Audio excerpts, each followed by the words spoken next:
You're watching Wareham Gatemen Baseball on the Gatemen Baseball Network. Right now you can see the field. It's Clem Spillane Field here in Wareham, Massachusetts. Welcome into the broadcast, everybody.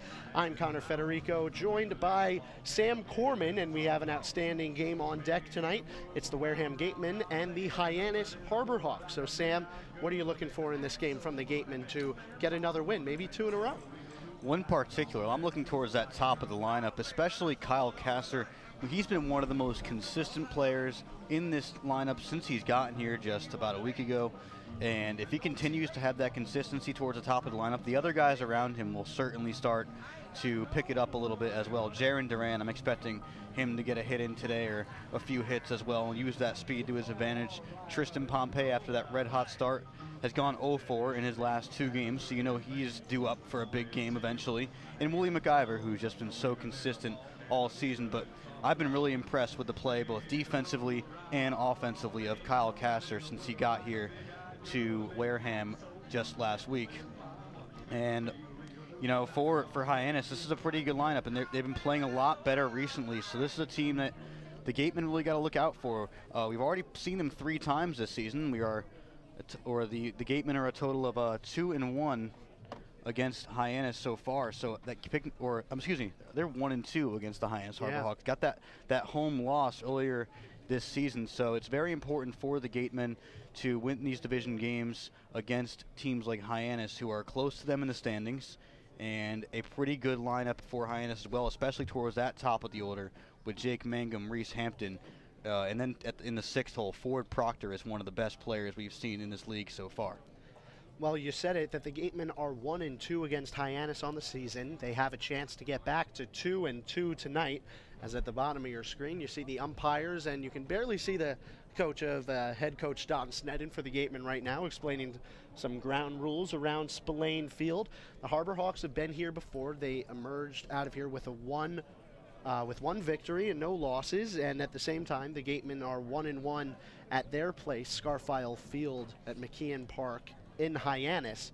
But right now, we're awaiting this 4th game between these two teams, and you know, it's sort of funny how the schedules work out, that we're going to be seeing a lot of Hyannis early in the season. We still haven't seen division rivals like Cotuit or Bourne, who are really working the top of the standings right now. Yeah, it's kind of weird how the schedule works like that, but I did talk to our veteran broadcaster, Jacob Toby, and they do that for a reason. So Bourne is kind of that cross-town rival right across the Cape Cod Canal, and they want to have as many of those games late in the season as possible to get those exciting matchups with the Bourne Braves and also with the Cotuit Kettleers as well. And I'm very excited to see those teams play come later in the season, especially that big July 4th matchup in Bourne. Oh, yeah. That's going to be an awesome one. And but having teams like Hyannis consistently playing against them, they're starting to become more familiar with the Hyannis Harbor Hawks as an opponent. And when you have that, I mean, of course, the Hyannis Harbor Hawks are becoming more familiar with Wareham as well. But when you have that familiarity, you start to, know the pitcher better. Like Kevin Coulter on the mound today for Hyannis. The Gatemen have already seen Coulter once this season, and you'd expect that maybe that'll have an advantage as opposed to the Hyannis, who probably hasn't seen Justin Glover yet on the mound this year. That might be an advantage for the Gatemen going into this game. Both these teams are in 4th and 5th place respectively right now at the cellar of the Western Division standings. I know it's only June, but come August, you definitely want to be able to play in a playoff series or two. Of course, the ultimate goal for each of these players is to get better and maybe not make the playoffs or win a Cape Cod Baseball League championship. However, you definitely don't want to be one of those teams that come the end of the regular season, come August 3rd, if you're in 5th place in your division, you're getting sent home, and I'm sure the Gatemen don't want that to happen to them. Yeah, I mean, it's kind of bizarre how the league's set up where it's kind of 2 teams at the bottom of the divisions don't make the playoffs and the rest get in. But as long as you get into the playoffs, in years past, it's really just been a crapshoot. Once you get in, any team can win out of those 8 teams, kind of like the Stanley Cup playoffs. That's like a nice reference, because once you get into those playoffs, any team can win. We've seen in the past the Yarmouth Dennis Red Sox the past 3 years. They haven't always been the best regular season team in the league, but they get in out of that Eastern Division. They just get into the playoffs, they sneak in, and then they win the championship. So I'm sure, but for the players, once they get into the playoffs, they're probably pretty close to all in on trying to win the championship, just because the competition is really there, and they're all competitive guys, and they want to win. Whether that's what it's about or not, and of course we know it's not about that. But they still have the will to win, especially once they get into those playoff series, and they're playing the same team for 3 consecutive games. Still awaiting the start of the national anthem here in Wareham. Thank you for watching this presentation of the Gatemen Baseball Network on we're watching Wareham Gatemen Baseball, of course. I'm Connor Federico, and that's Sam Corman. And, you know, it's really been a tale of 2 Gatemen teams so far. I think some nights they have really complete games. For example, the nights they put up double-digit runs, and then a 9-0 win against Harwich a week ago. They put up 11 runs on Orleans just a few days ago, and then going back a week, put up 10 runs on the very same club in Hyannis. You're seeing the same pitcher today, Kevin Coulter. So where I'm going with this is, where do you think this consistency is going to come from with the Gatemen team? How can they put performances like that together consistently? It's tough. It's tough in this league against such good pitching. But I point to that Wareham versus Hyannis game last week as probably the most complete performance. Of course, that game against Orleans was great, but 6 of those RBIs came from Tristan Pompey. He just had a freakish day. All right, well, we're just about ready for first pitch here at Wareham. Really nice crowd today on hand for a game between these 2 teams. And, you just mentioned Tristan Pompey. He started off his Cape Cod Baseball League career with a 4-for-5 night and 2 home runs. And after the national anthem, we'll talk a little more about him later. This evening is Audrey Medeiros. This is Audrey's 2nd year singing for the Gatemen. She works at the Marine Biological Lab in Woods Hole. Audrey is 24 years old and graduated from the University of Connecticut. Ladies and gentlemen, please welcome Audrey Medeiros. Oh, say, can you see by the dawn's early light what so proudly we hailed at the twilight's last gleaming, whose broad stripes and bright stars through the perilous fight o'er the ramparts we watched were so gallantly streaming, and the rockets' red glare, the bombs bursting in air, gave proof through the night that our flag was still there. Oh, say does that star-spangled banner yet wave o'er the land of the free and the home of the brave? Ladies and gentlemen, tonight we have 2 ceremonial first pitches. Our first will be from Grady Oliveira. Grady is representing Coastal Orthodontics, our featured sponsor for tonight's game. Coastal Orthodontics is located at the Wareham Crossing Shopping Plaza. And Coastal Orthodontics is a state-of-the-art office providing orthodontic treatment for children. Well, and isn't adults. this exciting? Wareham Gatemen Baseball on the Gatemen Baseball Network. It's the Hyannis Harbor Hawks and the Wareham Gatemen who are playing host tonight here at Spillane Field. Once again, I'm Connor Federico, joined alongside Sam Corman, and we have an outstanding night of baseball planned for you. Thank you very much for joining us this Tuesday evening. And Sam, we're, we just talked about Tristan Pompey a little bit.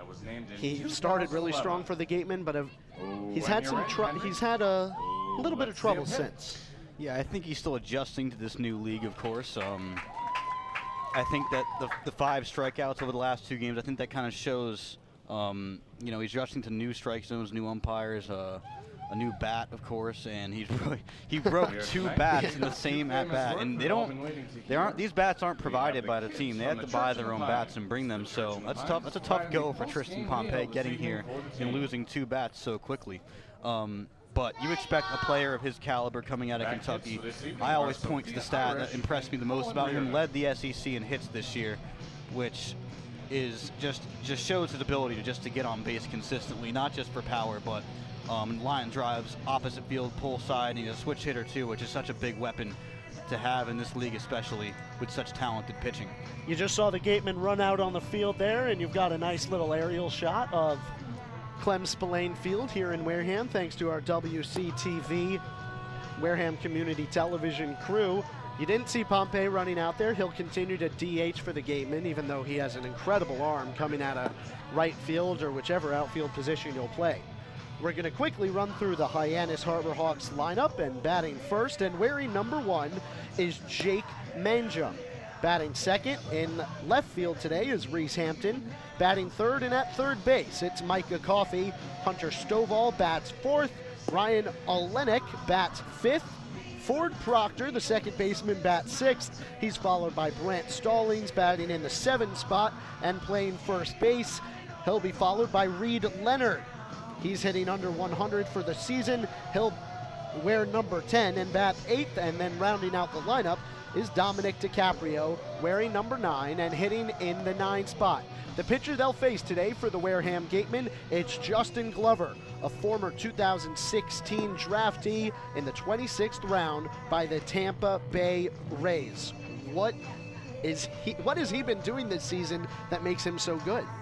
Well, he's got that command on that breaking ball because he doesn't have that crazy combination of pitches, that crazy fast fastball. He's just got that solid 90 to 92 mile an hour fastball, but also that breaking ball has just been so good. That curveball has been one of the best on the team so far, and that's why he comes into this game 1-0 with 2 very impressive outings so far this season. The lefty has a 1.13 ERA on the season. This will bring up Jake Mangum for the Harbor Hawks, the righty hitter tonight. He tries to lay down a bunt, and it goes foul, and we are underway here at Spillane Field in Wareham, Massachusetts.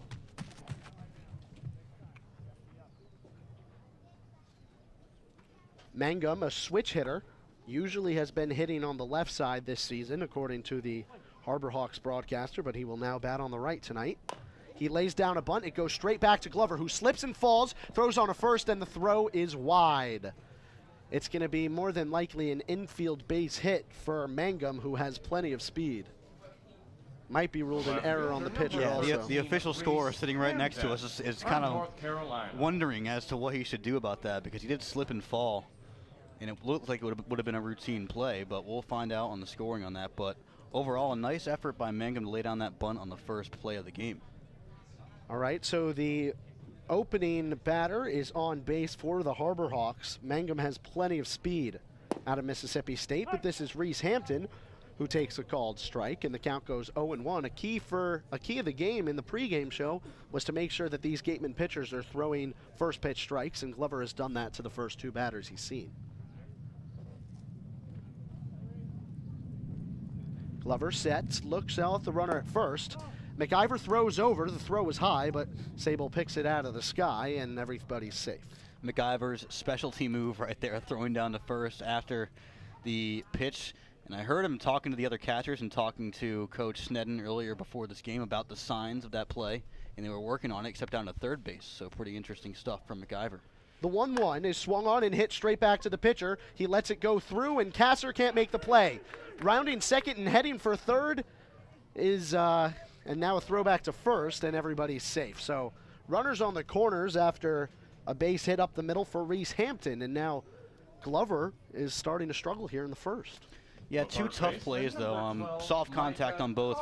That first one might have redirected off of Glover's glove and then gotten a piece of the shortstop's glove. But that first play by Glover redirecting it might have fooled the shortstop Kasser on that one. Kind of a tough play for him, too. So kind of an unfortunate start for Glover after he slipped and fell on that first bunt.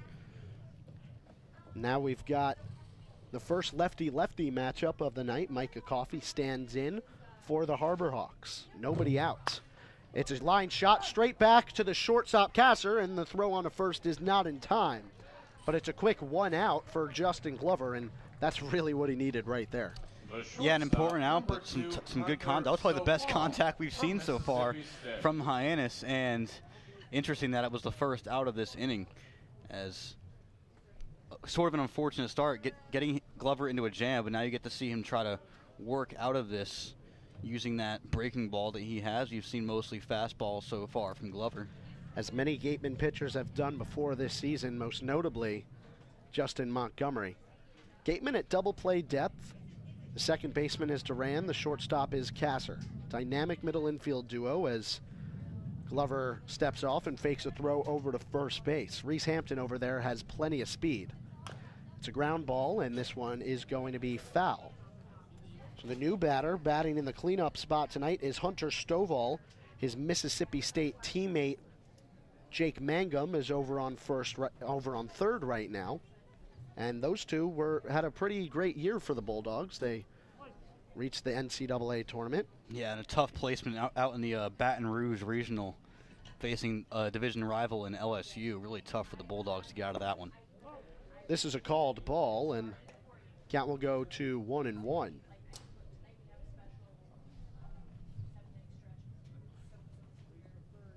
One out. Runners on the corners. On third, it's Mangum. On first, it's Hampton. Hampton is a threat to go, and a bunt's going to get laid down. Looking off the runner and throwing back to first in time is Glover, and that is a second out of the inning. Great footwork there by Blake Sable to get his right foot back on the bag in time. And phenomenal awareness by Justin Glover to check the runner over at third. He was about halfway between third and home, so I think that if Glover got a throw off to third, he might have had a chance to get the lead runner out there at third. However, makes the smart play and goes over to first, getting that for sure out. Stovall and the Harbor Hawks tried to go small ball with their cleanup hitter. It doesn't end up working, and Glover has his second out of the inning. Moving to second on the play, though, was Hampton. Here's a line shot to Duran. He makes the catch, and that's the end of the inning. So 2 runners on, nobody out, and the Harbor Hawks still fail to score. The score is 0-0 here between these 2 Western Division teams. It's Wareham Gatemen Baseball, and you're watching it on the Gatemen Baseball Network.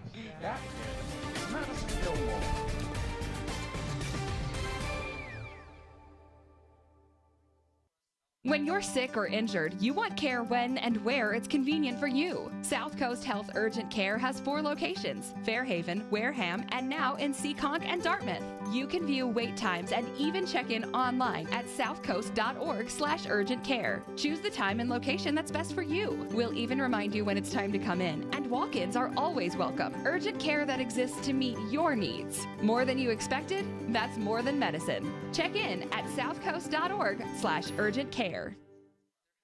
The Down East Lobster Roll combos are back at the 99 restaurants. Visit today in Centerville, Falmouth, Mashpee, Wareham, or Yarmouth for the best value for lobster rolls on the Cape. The 99, proud sponsor of the Cape Cod Baseball League.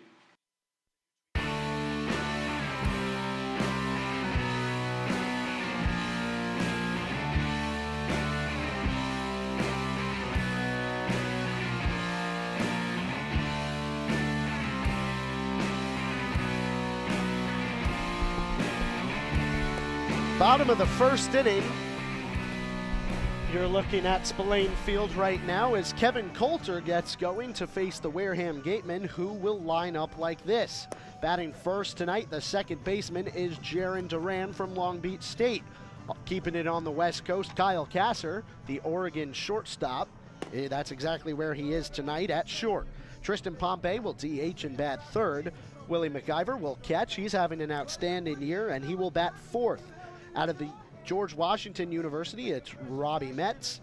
He'll be followed by Luke Bonfield, who's batting sixth. All the way back on the West Coast, the USC product, Blake Sable. He'll be followed by UConn Husky John Topa. And rounding out the lineup is Tanner Dotson, who's playing center field tonight. Kevin Coulter's the pitcher they'll have to face, and he struggled against the Gatemen earlier in the year. Yeah, it wasn't a great outing for Kevin Coulter. That gave up that early home run to Blake Sable out in Hyannis, and that kind of led to a little bit of a tail off for him, the right-hander out of Mercer. But we know he has some great skill through a one-run complete game in the Southern Conference Championship in 2016. Duran steps in now, and he takes a called ball outside. So the count will go to 1-0. A key for pitchers at all times is basically throwing first pitch strikes, and Coulter couldn't do it right there. We'll get the 1-0 now. Swung on and fouled back. Good pitch to hit there for Jaron Duran. He hasn't really put together too many good at-bats in these last few games. I'm sure he's eager to get on base here, and he's so good at figuring out different ways to get on base, whether it be an infield single or a walk. He fouls this one off here, and the count will go to 1-2 in the pitcher's favor. Duran only hitting 158 on the season, and we expected him to bring a lot of speed. He has a triple, but only one stolen base. Yeah, I mean, and part of that is him getting on base more. Anytime he's on base, he's an immediate threat. And since the other teams know that, it's harder for him to steal bases. Check swing on the outside corner. DiCaprio, the catcher, does not ask for an appeal, and the count will go to 2-2. Duran wearing his Long Beach State helmet that he brings with him. Doesn't wear one of the Gatemen helmets because they don't have the little guard for him on the face, and he drives this one up the middle, and it's the first base hit of the night for the Wareham Gatemen. Jaron Duran is aboard, and you just talked about his ability to steal bases. This might be the start of a great inning for the Gatemen. Yeah, that's some of the best contact we've seen Jaron Duran make so far this season, and anytime he's on base, an immediate threat, so the catcher, DiCaprio, is going to really have to look out at first base, maybe pull off a little Willie McIver-esque move down, pick off, snap down to first base after the pitch, but with a righty batter, that's pretty tough. Excuse me, with a lefty batter, that's pretty tough. Kasser, he steps in now for the Gatemen. Throws with his right arm, but bats on the left side. He'll take a ball outside right here. Kasser from the Oregon Ducks made the all Pac-12 team this year, and if the Pac-12 had first, second, and third teams, which they don't, they only have one all-team, he most certainly would have been on the first team. He hit .348 and had 24 RBIs. A pickoff throw over to Duran, and including, I think most impressively, a .994 fielding percentage that followed up a .986 fielding percentage his freshman year. So he's solid on the diamond. Yeah, I talked about him before on just now in the pregame as the pitch comes in. Duran is going. It seemed like he got a late start. The throw is not in time. And the shortstop Stovall, it doesn't seem to be happy with it. And time's going to be called now, and it looks like Chad Gassman wants to have a chat with Mark Pantiodosi, the umpire that just made the call at second base. But back on Kyle Kasser, I talked about him in the pregame. I talked about his offensive skill that he's brought. He's been pretty consistent in most games that he's played in so far this season for Wareham. But his defensive skills have been probably even better. And as we just mentioned, Jaron Duran with that blazing speed, almost a certainty every time. He had a late jump, and he still made it into second. That was the only reason that the throw was even close. First called strike now to Kasser, and the count goes to 2-1. Kasser, he's in a big spot right here. He, you might see the Gatemen tell him to lay down a bunt, but the goal in this at-bat is to move Duran over however you can. Absolutely. The 2-1 is swung on and fouled off. A little bit of an outside pitch there that Kasser just gets the bat on. And after starting this at-bat 2-0, Coulter works it back to a 2-2 count. That's big for Kevin Coulter, as down 2-0 against a batter with a runner in scoring position. You risk putting him on first and getting getting those first two guys on base, which you never want to do, especially here in the first inning. The pitch, and this one is fouled off again on the outside corner, and Duran heads back to second base. The shortstop Stovall is behind him, and he's sort of trying to play with him a little bit, but Duran has a pretty good lead over there, and he's about to get one with a 2-2 count here to Kasser. Stovall working back in behind him, the shortstop for the Harbor Hawks. It's a real game over there behind second base. This pitch just misses the outside corner, and the count will go to 3-2. Great eye there by Kasser, and that was where the last two or three pitches were, right on the outside corner. Yeah, I guess they're going away from Kyle Kasser, knowing that he's a pretty good pull hitter to the right side of the field, try to keep that ball away from him. And this is a huge pitch for Coulter here with a full count. Kasser has 3 RBIs on the season. He'd like to get another one, but he fouls this one off away. And Kasser has turned this into a really good at-bat now. I believe this is going to be the 7th pitch of it. So early on in the game, Kevin Coulter, his pitch count is sort of up. And you talked about in the pregame show how the Gatemen hitters, their goal should be to try to get through Kevin Coulter early, get him out of this game. Yeah, absolutely. Get one of those Hyannis bullpen pitchers in there in the 3rd or 4th inning and make him go 3 or 4 innings. And if that's the case, they'll already have a lead at that point. The 3-2 is hit out into left field. Duran retreats back to second base, and the play is made by Reese Hampton. So 1 out, and Duran remains on second base. It'll bring up Pompey. A big out there for Kevin Coulter. Worked back in the count after falling behind a little bit and was able to draw that opposite field contact, keeping the ball away from Kyle Kasser. And a pretty routine play out there for Hampton. Tristan Pompey, the switch hitter, will hit on the left side right here. We've seen him be very successful on the left side, not so much on the right side. But he does have a recent string of strikeouts that he's trying to get rid of. He check swings here, and this one's fouled off. The count will go 0-1. So Coulter, after giving up that base hit and stolen base, possibly regaining his confidence after that Kyle Kasser flyout. Yeah, and you want to see Tristan Pompey make good decisions here, not swing at pitches outside of the zone, with Coulter throwing a lot of balls here early on. Through 2 to Duran, 3 to Kasser. This one is outside, and that's exactly what you said he doesn't want to do. So the count will go to 1-1. Coulter, who stands 6'5" and 220 pounds. Sam, both of these guys, the starting pitchers tonight, Coulter and Glover, went to Buford High School in Buford, Georgia. This one clips the outside corner, and it goes to 1-2. I guess Buford, Georgia is a hotbed for baseball talent just outside of Atlanta. Coulter, 1 year older. He'll be a junior next year at Mercer.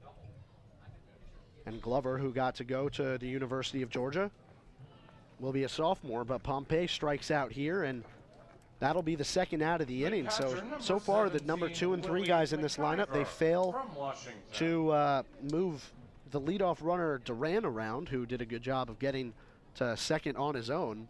But now McIver, this is a good spot for him. And Pompey did exactly what I told him. Well, not what I told him, but exactly what I said. But the key for him not to do which was chase a pitch out of the zone. That one was in the dirt, and he kind of went fishing for it, and he had no chance to make contact with that ball. 2 outs, Duran's on second base. The pitch to McIver is low, and the count will go to 1-0.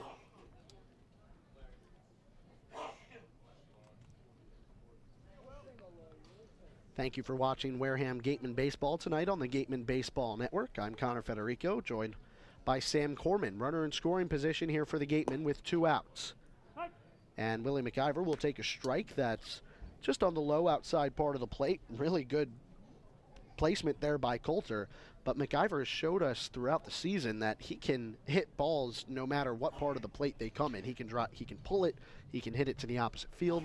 I've noticed especially his opposite field ability, so that outside part of the plate. Duran goes. DiCaprio throws down a third, not nearly in time, and the third baseman Coffey drops it anyway.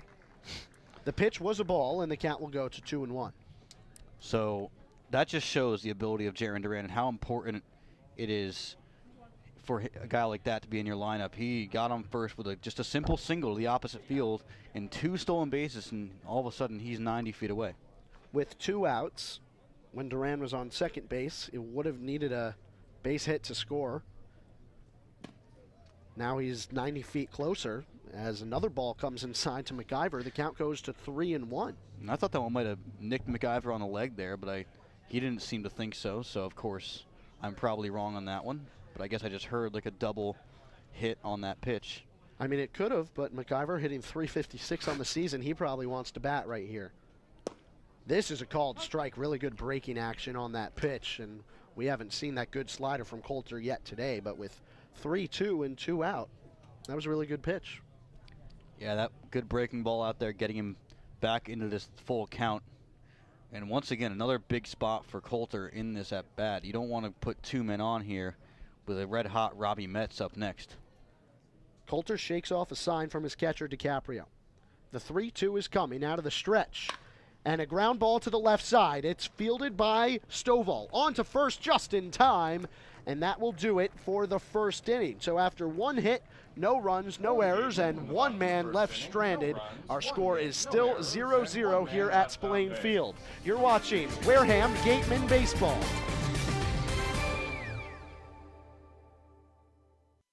Listen to the game wherever you go with the Next Radio app. Catch this station's local broadcast or stream all the action right on your phone. Visit the Google Play Store and download the free Next Radio app today. Baseball Factory, a proud partner of the Cape League since 1991, holds over 600 events nationwide for players ages 8 through 18, including 3 training weeks here in the Cape. Baseball Factory alumni have played on every Division I college program across the nation, plus 400 have made it to the majors. Visit baseballfactory.com to learn how you can build your way to greatness. Friendly's Restaurants, a timeless tradition since 1935, is proud to be the official ice cream of the Cape Cod Baseball League and bring together 2 of America's favorite pastimes, baseball and ice cream.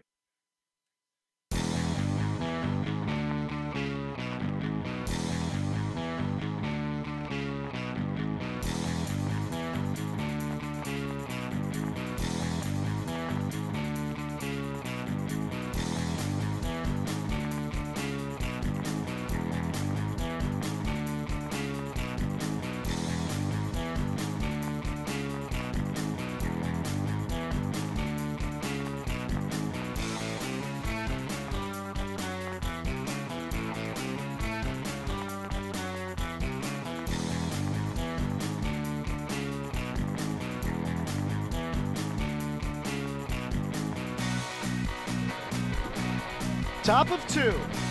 You're watching Wareham Gatemen Baseball on the Gatemen Baseball Network. I'm Connor Federico, joined by Sam Corman. And just as a reminder, the Gatemen Baseball Network would like you to know that you can contact us anytime by emailing pressbox@gatemen.org. Please feel free to send us your questions or comments, and we'll make sure to address them as soon as possible. Make sure you're keeping up with the Gatemen action 24/7 by following the Wareham Gatemen on Twitter, Instagram, Facebook, YouTube, and SoundCloud. And feel free to leave a comment on our live YouTube stream right now. Called strike, thrown from Justin Glover, who worked himself a little bit of trouble in the first inning, got out of it cleanly. The same thing happened to Kevin Coulter for the Hyannis Harbor Hawks. So we have no score. The lefty dealing Glover to the lefty Ford Proctor. This one's outside. The count will go to 1-1. Ford Proctor comes from the Rice Owls and is a returning Harbor Hawk. Spent some time in Hyannis in the 2016 summer. This pitch is just high and outside. The count will go to 2-1. Proctor on the season only hitting .219, but he does have a home run and 6 RBIs. He grounds this one straight back to Glover. Great reflexes. He flips it on a first, and that was a bit of a closer play than it should have been, but the out's recorded nonetheless. Yeah, that was... I think Justin Glover was kind of just making his normal trot over to first base, and then realized that Ford Proctor was making quite an effort to get over there ahead of him. So making that one a little bit closer than it should have, but a nice play by Justin Glover with those reactions.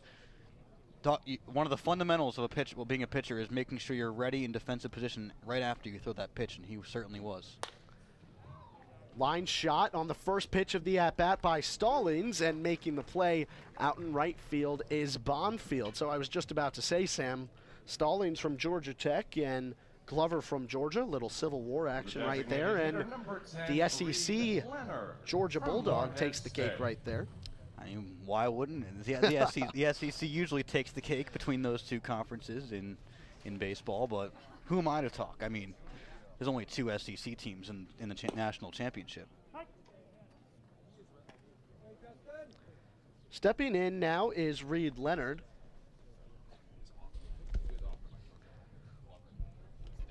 Glover deals, and this is a called strike again, so we're going to get 0-2. Really quick job by Justin Glover, who we mentioned, the Georgia Tech battle. Glover was offered by Georgia Tech and chose the Bulldogs in Athens instead. The 0-2 is down in the dirt. Count goes to 1-2. I mean, if it came down to solely just which city you'd rather live in, I think Atlanta with Georgia Tech there would be the cooler choice. But clearly he saw something with UGA, maybe the coaching staff, of course, there, and the SEC competition. The 1-2 with 2 outs. Swinging and fouling this one off is Leonard, who hasn't had a great season so far, only hitting .077, no RBIs, and no home runs. So 3 strikeouts to go along with it, too. Not exactly a productive start for the Moorhead State Eagle. The 1-2 again from Glover is low in the dirt, and it almost hit Leonard in the foot. That would have been pretty disastrous for the Gatemen to be 1 pitch away from getting out of a fairly quick inning, and then you hit a batter, but 2 balls instead. 2-2-2 up on the scoreboard, and another 2. It's the second inning.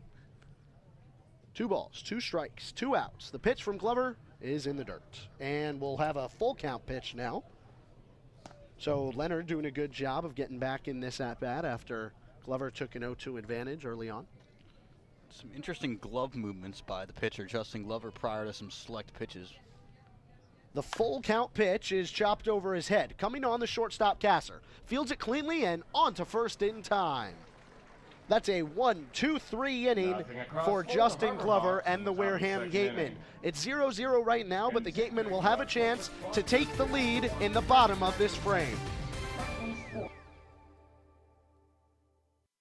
We appreciate and thank the sponsors who support the Cape League and the 10 teams.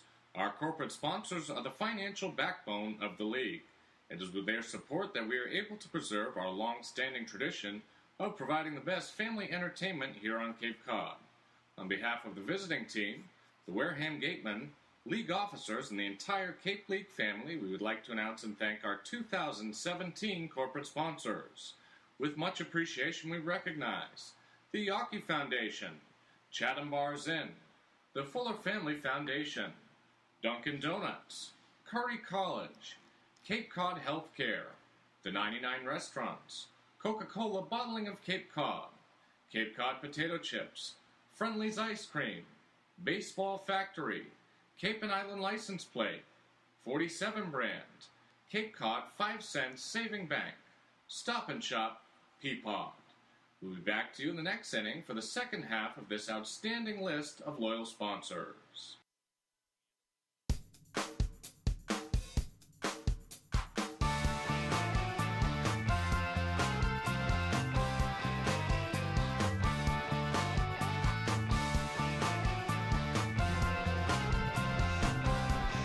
Bottom of the second inning.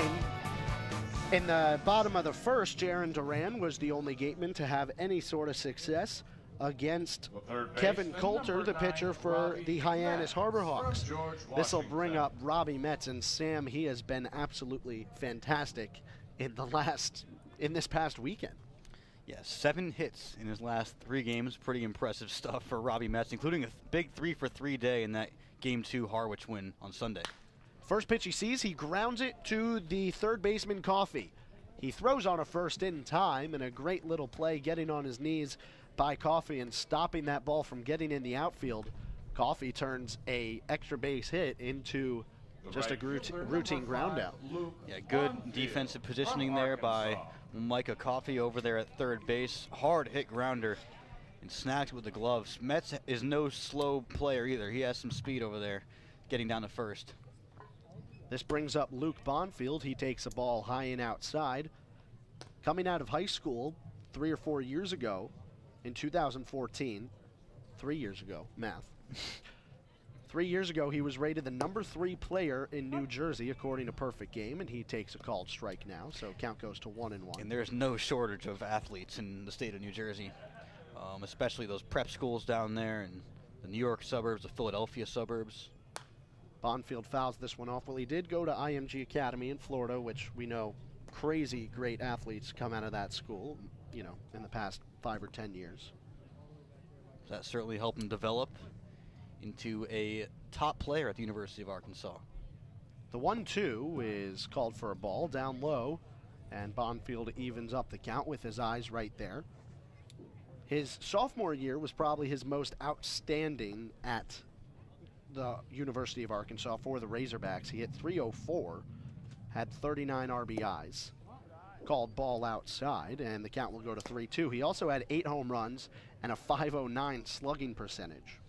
In his junior year, took some points off the batting average, 10 exactly, so he drops to .294, gains a home run, 9 in his junior year, as he swings and misses here, and then adds 10 more RBI. So Bonfield sort of, he strikes out here, but he sort of changed his game from sophomore to junior year. A little more power and driving in runs involved instead of just the batting average. You know, we've seen his power. That one home run that he has here was back in Hyannis, and it was just a bomb down the left field line out there at McKeon Park. Certainly a little bit of a hitter's ballpark, but that one, as my call said, it was in the trees. Another guy who had a home run at McKeon Park is Blake Sable. He grounds this one down the first base line and just can't beat out the throw from Kevin Coulter. So it's a 1-2-3 inning for both teams here in the bottom of the second. The score is 0-0. You're watching Wareham Gatemen Baseball on the Gatemen Baseball Network.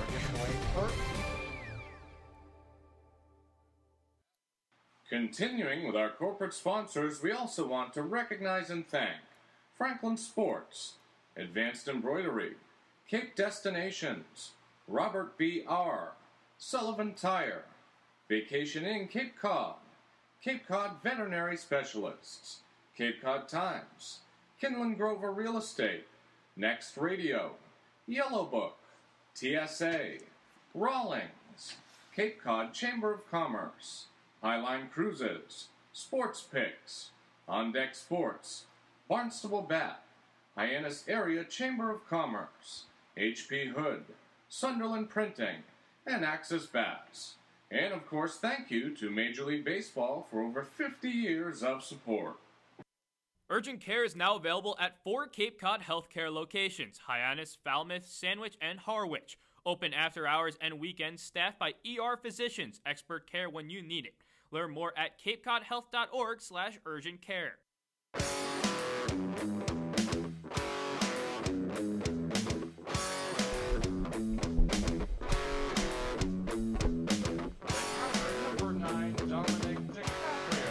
Top of the third, Justin Glover out for his third inning of work. He gave up 2 hits in the first inning and went 1-2-3 in the second. We haven't seen him struggle this year so far, and he's been good in the early going. He faces Dominic DiCaprio now, who has struggled a bit. He wears number 9, and he's batting in the 9 spot in this order. DiCaprio hitting .045 on the season. He takes a ball inside and does not swing, says first base umpire Mike Collier. And Glover is doing a great job with that 2-seam fastball, especially on these righty batters, starting off on the inside part of the batter's box. DiCaprio lines this one into right field, and it will drop for a base hit. Luke Bonfield throws the ball in now, and Gasser will give it to his pitcher, Glover, who just gave up the 3rd hit of this ball game. The center fielder, here in the 3rd inning. Jake Mangum from Mississippi Bring up State. the top of the order, which is dangerous. Yeah, both these guys in the top have hits today, and Mangum especially out of Mississippi State. He's no stranger to the Cape League and had a very impressive season with Bourne last year. Justin Glover throws over to first base.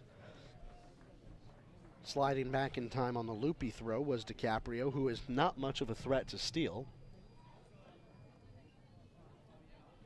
No stolen bases on the season, the catcher has, and this will be a ball from Glover. Count goes 1-0. 2-0, I apologize.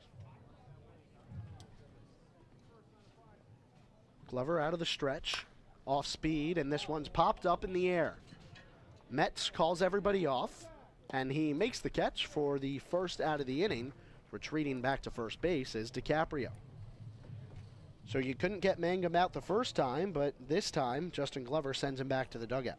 The left fielder, number 13. He got under that one. We haven't really seen too many flyouts off on Glover's pitches so far today, but got it there. And anytime you can, that 2-seam fastball is so good at getting guys to get under it, and there it was right there from Glover. 1 out. Glover will continue to work out of the stretch. He tries a backdoor slider, but it doesn't work. Count goes 1-0. And that two-seamer has been the go-to pitch so far for Glover. He's been pretty successful with it so far today. You have to wonder if that breaking ball is going to become more prominent, that slider. Glover deals, and there's the two-seamer, but it's down in the dirt. Count goes to 2-0, so with Reese Hampton up, he had a single right back to the pitcher, Glover, his first time up. The Charlotte 49er, UNC Charlotte. Ground ball to the left side. Kasser fields it, flips it on to Duran at first. On a first, and this one is not in time. And Hampton beats out a fielder's choice. It was a great effort, though, especially from Kyle Kasser, a very athletic move over there at shortstop. Fields it, throws it out down to his second baseman, Duran, all in one motion. And that throw from Duran just a little bit too late to get. But Reese Hampton is one of the speediest guys in this league, so no surprise that he beat that out. I would have been more surprised if they had turned the double play, but Glover does a good job of getting a ground ball out. And with 2 outs, there's a runner on first base. Lefty-lefty matchup again. Coffey and Glover. Snap throw from McIver is in time. Sable gets the tag down. Another pickoff throw over at first by Willie McIver. He is lethal at that. And in the top of the third, no runs for the Harbor Hawks on a hit. And after the pickoff move, nobody left on base. You're watching Wareham Gatemen Baseball on the Gatemen Baseball Network.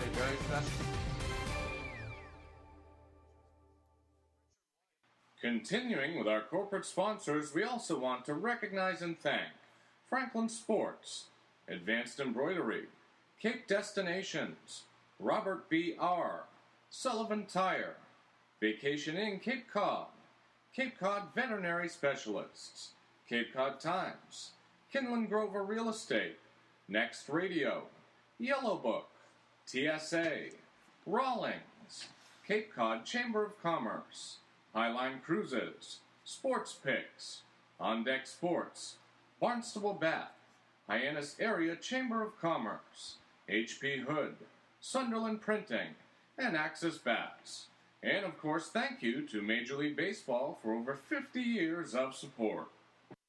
Urgent care is now available at 4 Cape Cod healthcare locations: Hyannis, Falmouth, Sandwich, and Harwich. Open after hours and weekends, staffed by ER physicians. Expert care when you need it. Learn more at capecodhealth.org/urgent-care.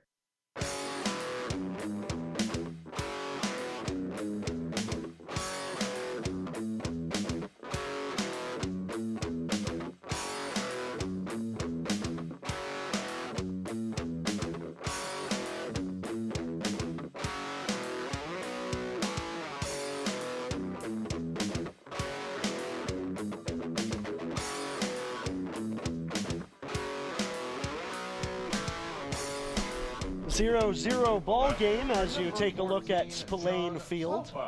Sam Corman and I'm Connor Federico. We're up in the John Wild press box here for today's game. An outstanding one so far, more of a pitcher's duel, but John Topa, he's leading off this bottom of the third. He'll try to change that right here for the Gatemen. He takes a ball inside. The count goes 1-0.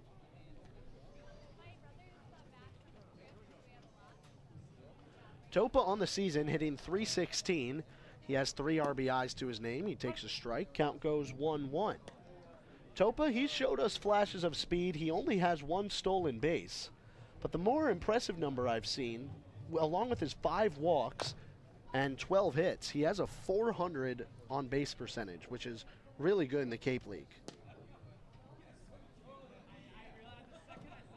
So Topa will stand in with a 1-2 after fouling that pitch off. Coulter trying to get through this leadoff hitter here in the bottom of the third. On deck is Tanner Dodson. The 1-2 is taken in the dirt. So Topa, we just talked about the 5 walks he has on the summer. That's a good eye that he's showing off right here. The righty stands 6'0", 225 from UConn. This is another ball on the outside, and the count goes to 3-2. Gatemen only have 1 hit in this ball game, and it belongs to the top of the order leadoff man, Jaron Duran. Ball inside, and Topa works his 6th walk of the season. He's aboard now at first base, and Doesn't really matter how he gets there, but the Gatemen have a speedy leadoff runner on. Good plate discipline by John Topa we saw earlier in the game. Tristan Pompey struck out swinging, chasing a pitch out of the zone, and that pitch would have made it a full count, but he swung away, and that's a key, just not chasing that stuff out of the zone, especially stuff that's in the dirt, and Topa saw that one was inside all the way. Now he's on first base to start the inning. Second switch hitter in today's lineup for the Gatemen. Batting from the left side, Tanner Dodson. He's the 9 batter, and then after this at-bat, the order will flip for Duran, who, as I mentioned before, is 1 for 1 today. Topa getting a sign from the dugout right now. Not sure if we'll see him go, and a quick little mound visit between Coulter and DiCaprio. Coulter has really improved on the start so far that he had against the Gatemen just a week ago.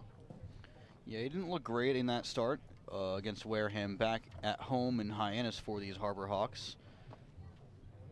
Pickoff throw over to first.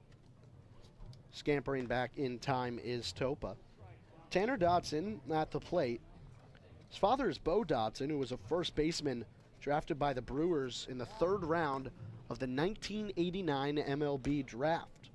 He spent time with the Milwaukee, Boston, and Baltimore organizations, spent 5 years in AAA, but never reached the majors.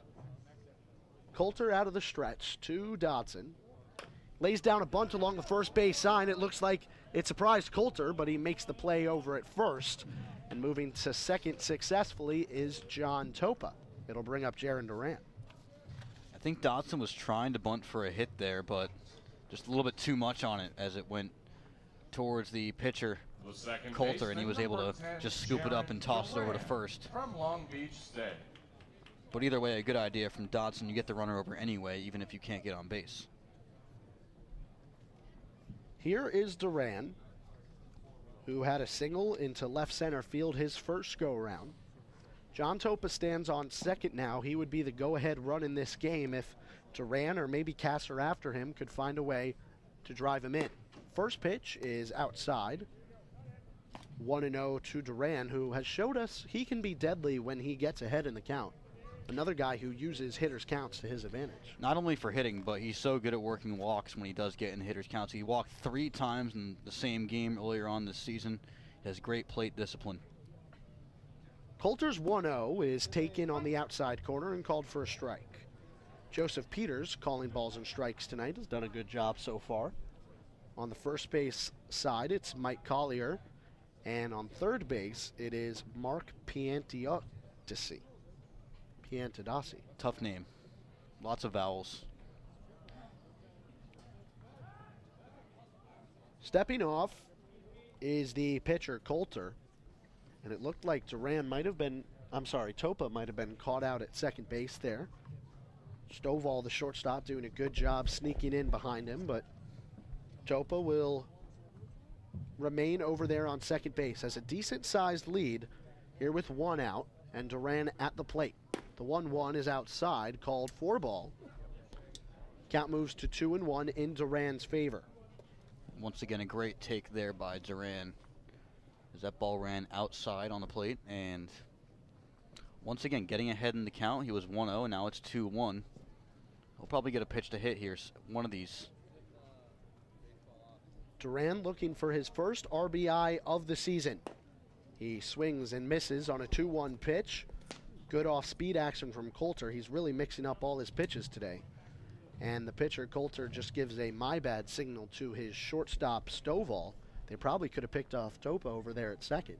Topa's got to be careful. You don't have to steal third in this situation. You also don't want to get caught out between second and third. You have a runner in scoring position, less than 2 outs. Let your hitters do the work. The 2-2 is fouled off the other way, and Sam, right now it's 7:14 here on the East Coast on Cape Cod, and this is one of the most beautiful times of night here at Spillane Field, where the sun around dusk, it gets this nice little tint to it, but right in the middle,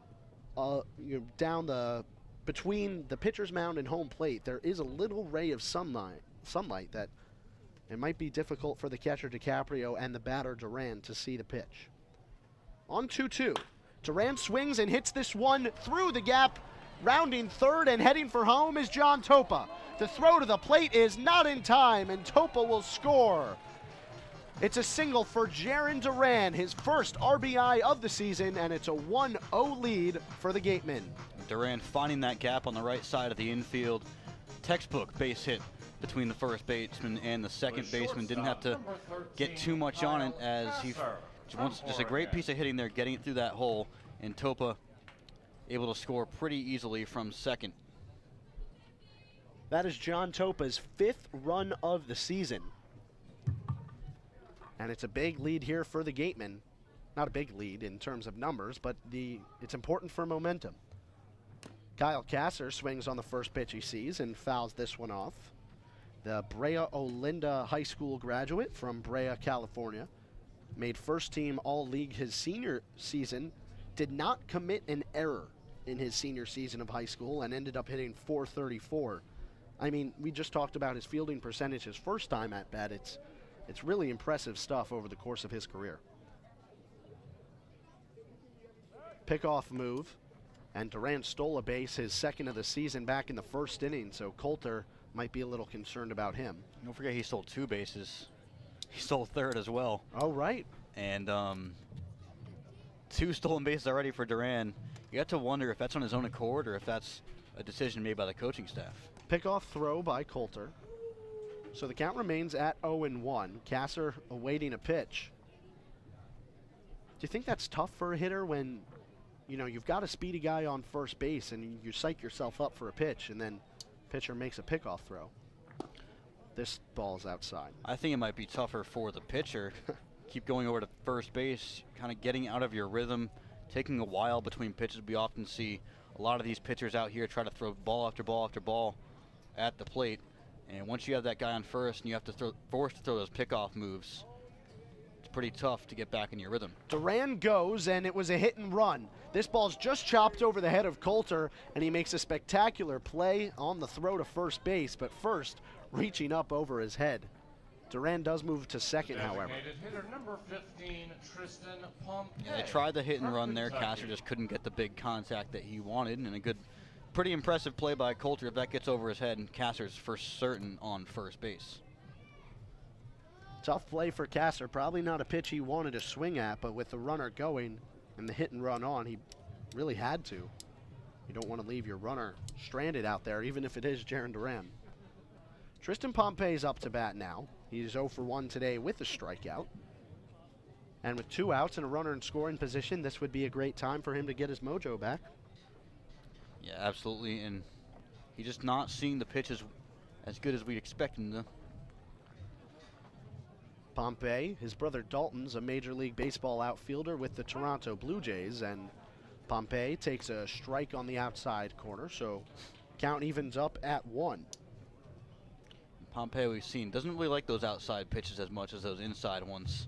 You see him take a lot of strikes on the outside corner so far in his stint with the Gatemen. The 1-1 to Pompey is fouled off, and you just talked about how teams throw outside to him. Watching Coach Don Sneddon in batting practice today, he really worked with all the Gatemen hitters on bringing your hands inside and driving the baseball and figuring out a way to get the barrel on the bat no matter where the pitch is. Passed ball might be ruled a wild pitch, but either way it gets by DiCaprio, and taking third base once again is Duran, not on a stolen base, but he trots over there pretty easily, and now he's 90 feet from scoring. Counts 2-2. That's now 4 extra bases for Jaron Duran off just off him running on his own accord, getting over to third on that pass ball, getting to second on that hit and run earlier in this inning, and then 2 stolen bases back in the first. So just such an advantage to have a guy with that speed. The 2-2 is swung on and grounded up the middle. Fielding it is the shortstop Stovall, on to first in time. That will be the end of the inning, but the Gatemen do get a run on 1 base hit. They strand a man on third base, Duran again, but it's a 1-0 lead for the Wareham Gatemen. You're watching Wareham Gatemen Baseball on the Gatemen Baseball Network.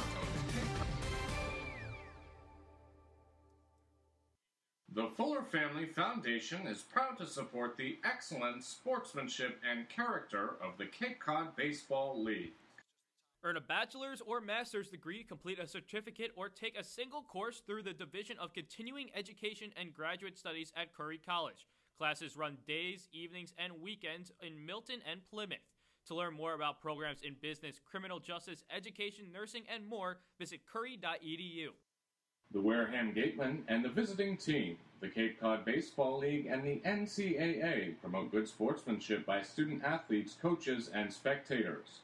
We request your cooperation and positive support of the participants and officials.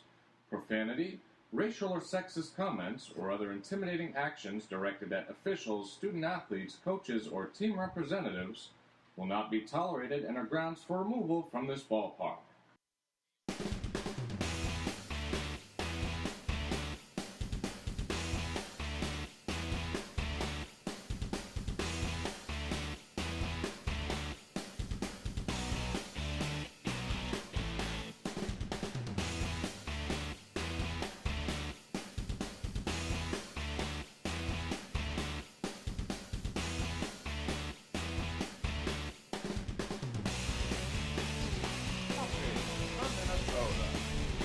Top of the fourth. It was a 0-0 ball game going into the third, but the Wareham Gatemen changed that thanks to a run scored on an RBI single from Jaron Duran, who's 2 for 2 today, by the way. Justin Glover out for his fourth inning of work. As a freshman this year at UGA, made 11 relief appearances and only 2 starts. He deals, and this is going to be a foul ball from Micah Coffey.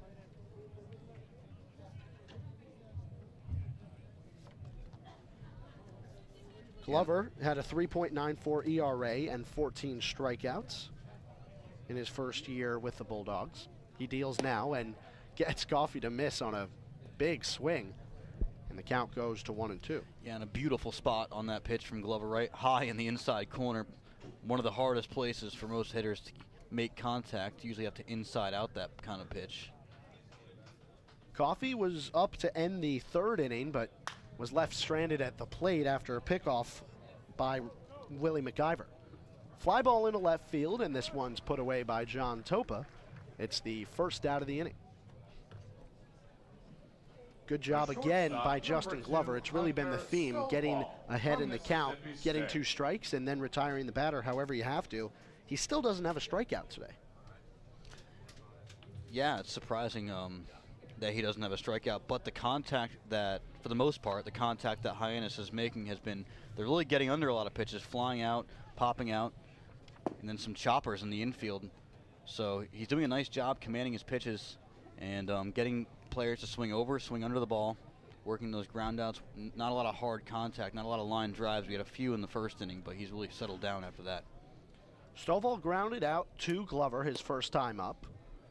Here's a ball that pops out of McIver's glove and rolls back to the backstop, but doesn't matter. Nobody's on base. Count 1-1 with 1 out here in the top of the fourth inning. A game that the Gatemen would really like to win. They sit with a 5-8 record right now and would like to get a 2-game winning streak going. Another ball pops out of McIver's glove. Once again, does not matter. Yeah, the Gatemen haven't won consecutive games since the second and third games of the season, so they'd really like to get string some wins together, and we really haven't seen what they're able to do when they string wins together. Maybe that will enhance their performance in future games as well. Bright pink shoes for Stovall, and he pops this one up into the bright sunlight in foul territory.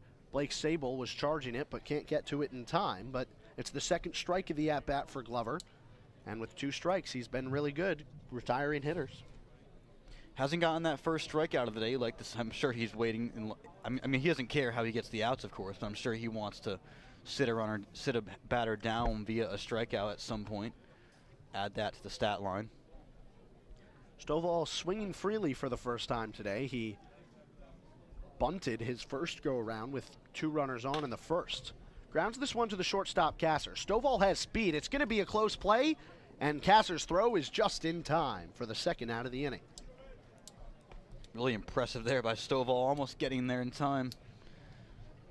Really has a lot of speed out there as Kasser played that one pretty well and has a cannon out there at shortstop, so really testing the Gatemen's elite shortstop in Kyle Kasser with that speed is Hunter Stovall. So we're going to see another SEC matchup here. Ryan Olenek from Ole Miss. He's up to bat now.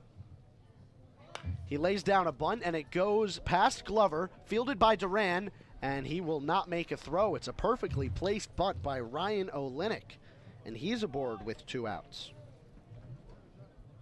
Yeah, Glover tried to get over to that one, but he kind of let up a little bit at the beginning, and that caused him to not be able to have enough time to get over to it. Duran made as good of a play as he could. Of course, he's a second baseman. His job is not to come in on bunts, but he's the one that ends up fielding that, and because of that, it's pretty easy for Olenek to get into first there. First 2-out hit by either of these teams today.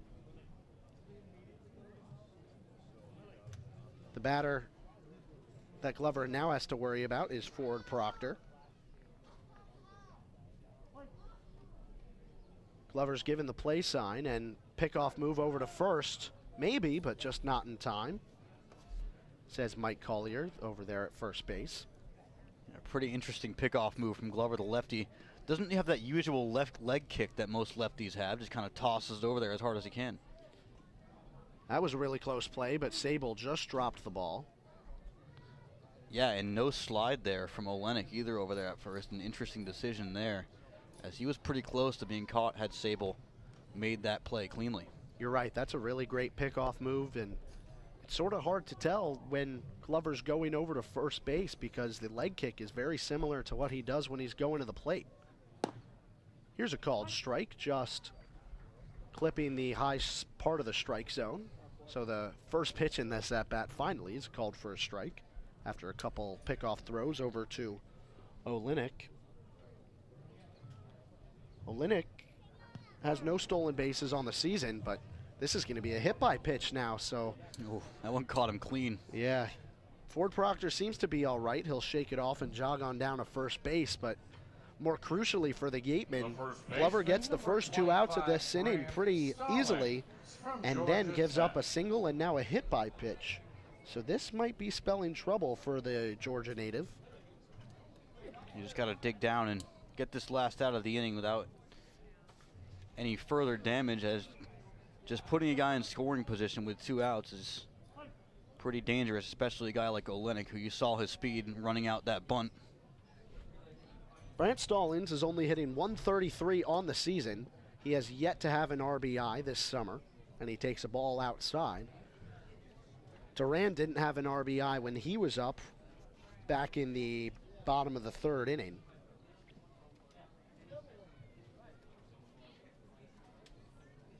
Glover trying to make sure that Stallings doesn't get his first run batted in this situation. He deals, and this pitch fooled Stallings for sure. He swings right through it. Another Buford, Georgia native. Stallings did not go to Buford High School, though. He went to Kings Ridge Christian High School. 3 guys in this game from that Buford area, and they're facing off right now.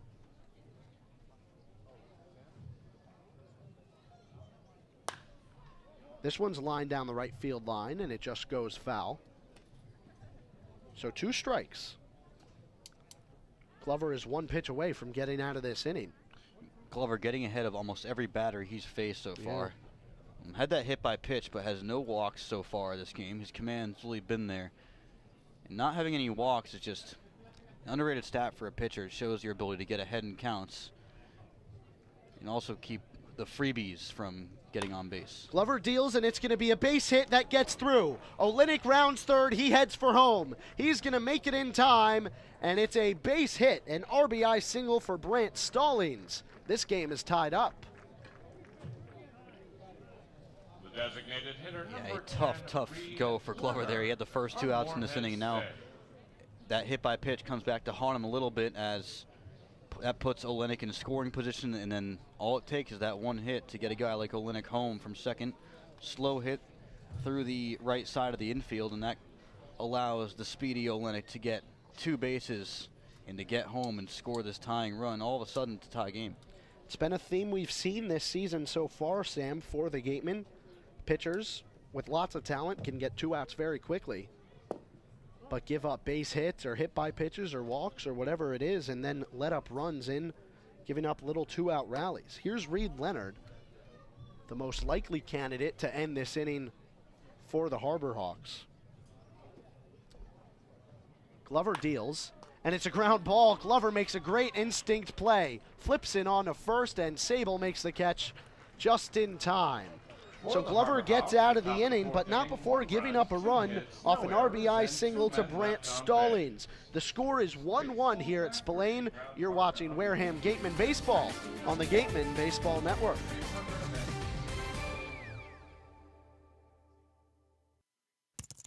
Do you know what that sound is? That's your new digital marketing department. And that'll be your new web designer.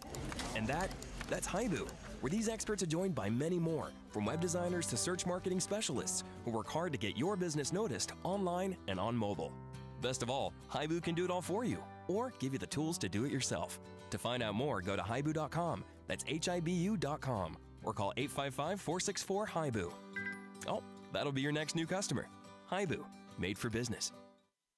Red Shirt Fridays is a national program created to acknowledge, honor, and support our troops who put themselves in harm's way to defend our freedom.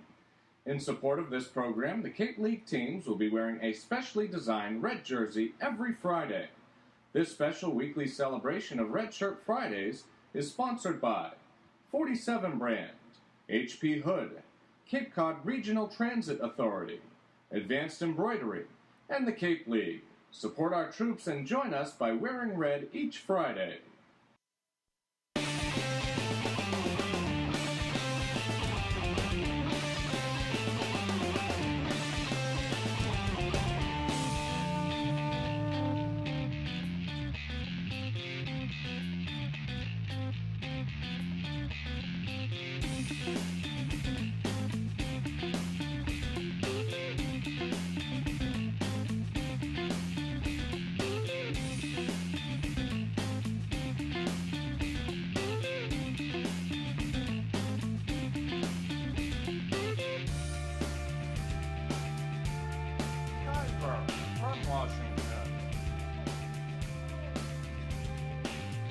It's the bottom of the fourth inning here. You're watching Wareham Gatemen Baseball on the Gatemen Baseball Network. Willie McIver, the leadoff batter here, and he takes a big swing and a miss on a Kevin Coulter pitch inside, so the count goes 0-1. I'm Connor Federico, alongside our Gatemen beat writer, Matt Feld. Matt, what do you think of this game so far? So far, about what I expected. Justin Glover is one of those pitchers where you know the opponent's going to put the ball in play, and I have a feeling that Hyannis has gotten a few seeing eye ground ball singles. We saw it in the first inning on a bunt when Justin Glover slipped and just threw a perfect bunt, sets up a 2-out rally right past Glover on the first base side. Both these pitchers getting ahead in counts early. That's how they've been successful so far. The 0-2 to McIver is slapped the other way to right field. This one is deep. It's going to bounce all the way to the wall. McIver rounds first, heads for second, and he will be there in time. It's a leadoff double the other way for Willie McIver. And Matt, that is not the first time we've seen him do that this season. No, McIver goes the other way with the ball really well, especially on that fastball that's up and out, 0-2. And it looked like, for the most part, Coulter hit his spot. He wanted to get that ball up and outside of the zone, but McIver goes up and gets it and is able to get the barrel of the bat to it and drill it to right field for a leadoff double. With an 0-2 count nonetheless, what does that say about McIver that you can get a hit that far, placed that well to the opposite field with everything going against you? Yeah, it really protects the plate really well. I'm a little surprised you'd see a fastball to the cleanup hitter in that scenario, but sure enough, McIver takes full advantage when he got one. Here's a pitch to Robbie Metz, and it's called for a strike. McIver has 7 stolen bases on the season, Matt. We've seen him take third a couple of times, and you got to think Hyannis is ready for it. Yeah, I would be very surprised if Willie McIver tried to steal third base with nobody out, especially in this situation with Metz and Bonfield to follow. Coulter deals, and Metz takes a ball. So Metz, returning Gateman, he had a bit of a slow start to the season. Sam said it earlier, he had 7 hits in his last 3 games, looking to continue his hitting streak today. Yeah, and Metz hit a ball really hard the first time. Third baseman Coffey had to be playing right, even with the bag at third, and made a nice backhand snag. Metz swings and fouls this one off the other way, just popping it off. So count will go to 1-2. Coulter wears 2-1 on the back of his blue and orange jerseys. 1-1 game between the Harbor Hawks and the Gatemen, these Western Division rivals. Both of these teams trying to get out of the West Division cellar.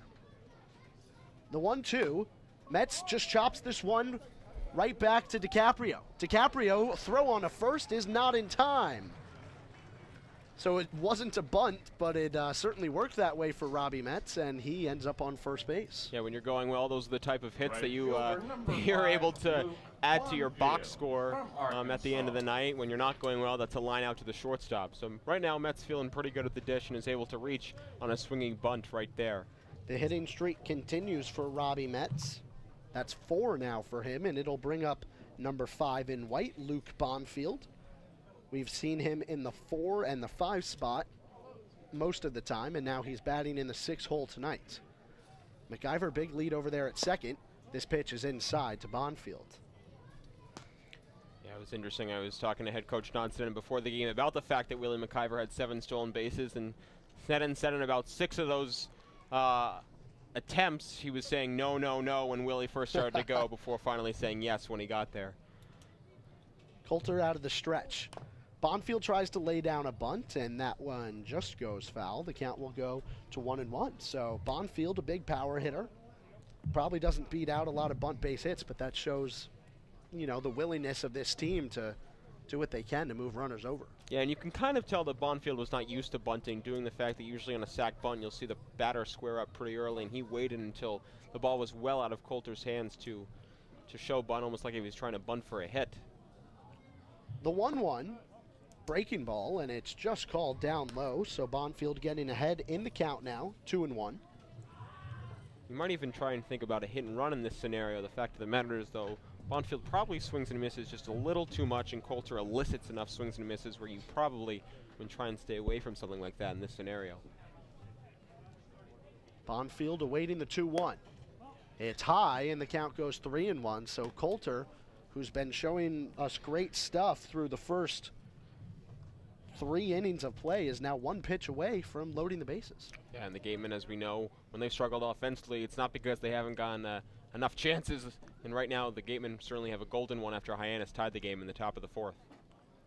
The 3-1, Coulter looks back at second, but deals to the plate. It's a ground ball, just foul off the bat of Bonfield. If that had stayed, if that had stayed right over the left field line, that could have been a 2 RBI base hit, maybe. Yeah, absolutely. Bonfield's ground ball falling about 6 inches foul right down the 3rd baseline, and now with a full count, head coach Don Seddon certainly has a decision to make if he wants to send the runners or not. 3-2, 2 men on and nobody out. Bonfield, the Arkansas Razorback, awaits the pitch from Coulter. Coulter steps off. So Willie McIver run back quickly to second base. Now the second baseman Proctor's really in behind McIver. They don't want him to get a good start, or just like you said, they may run on 3-2. Bonfield awaits the payoff pitch. Kicks and fires, and this one is drilled out into right field. It takes a hop, and it's fielded by the right fielder Olenek. Coming around to score is Willie McIver, and the Gatemen have a 2-1 lead off the bat of Luke Bonfield. Really nice piece of hitting there by Bonfield. Looked like a full count breaking pitch on the lower outer half, and he just stays back and goes right with it over the first baseman's head in Stallings. McIver gets a nice read on the ball and scores from second easily, while Metz with his speed goes from first to third. So after Bonfield struck out in his first time up, really nice piece of hitting when Coulter tried to fool him with an off-speed pitch on the full count. 3 straight hits for the Wareham Gatemen right now, and that's exactly the part of the order you want it from, right in the heart of the order, the 4, 5, 6 guys. And this will bring up, you know, a batter who certainly has the caliber to be in the 4, 5, 6. Blake Sable, he's hitting 7th tonight. Swings at the first one he sees and whiffs on it. Count 0-1.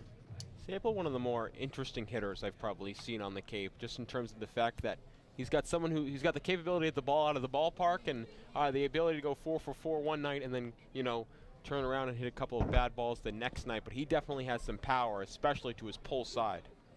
Hit 250 this year as a freshman for the USC Trojans. Hitting 231 this summer coming into the game. Count goes to 1-1. Pitch just missed on the outside corner. Sable and the rest of the Gatemen runners are taking signs from the dugout now. You think anything suspicious is on here? Wouldn't be surprised to see if they sent Bonfield, try to stay out of the double play and bring Metz in from third base, but maybe not with nobody out. The pitch.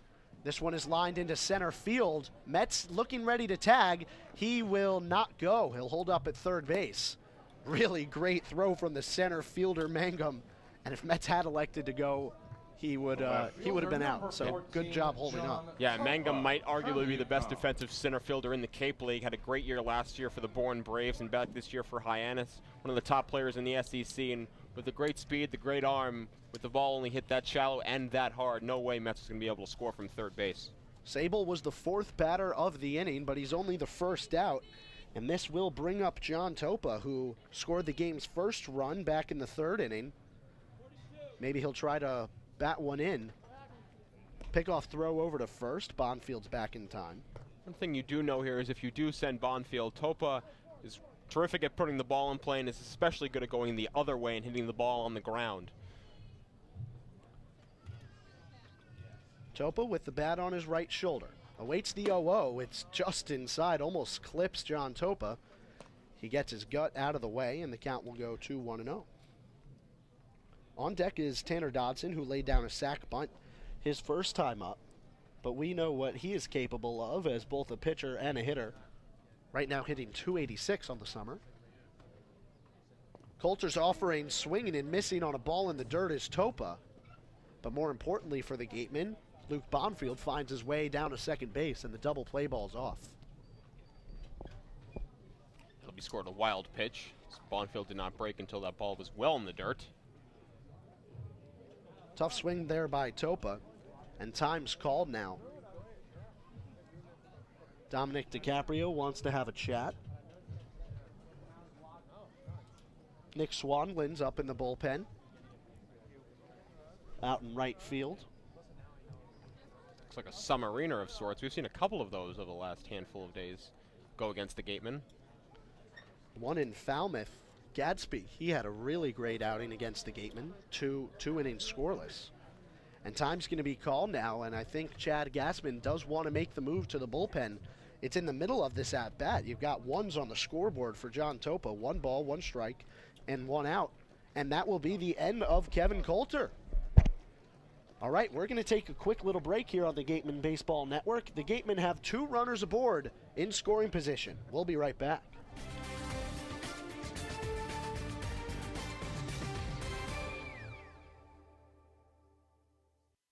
Don't miss a minute of this station's pre- and post-game sports talk. Tune in on your smartphone with the Next Radio app. It's live and it's local. Download the free Next Radio app from the Google Play Store today. Registration is now open for the 2017 Wareham Gatemen Youth Clinics. The instruction clinics are open to boys and girls between ages 4 and 15. The clinics are a great opportunity to meet and learn from some of the best collegiate players in the country. Clinics are held Monday through Friday, depending on the player's off day. For more information and to sign up your young ball player, visit www.gatemen.org. Urgent care is now available at 4 Cape Cod healthcare locations: Hyannis, Falmouth, Sandwich, and Harwich. Open after hours and weekends, staffed by ER physicians. Expert care when you need it. Learn more at capecodhealth.org/urgent-care. Coca-Cola Bottling of Cape Cod thanks you for supporting the Cape Cod Baseball League and for refreshing yourself with ice-cold Coca-Cola products. We are proud supporters of the CCBBL as well as many other wonderful Cape Cod organizations that serve our community.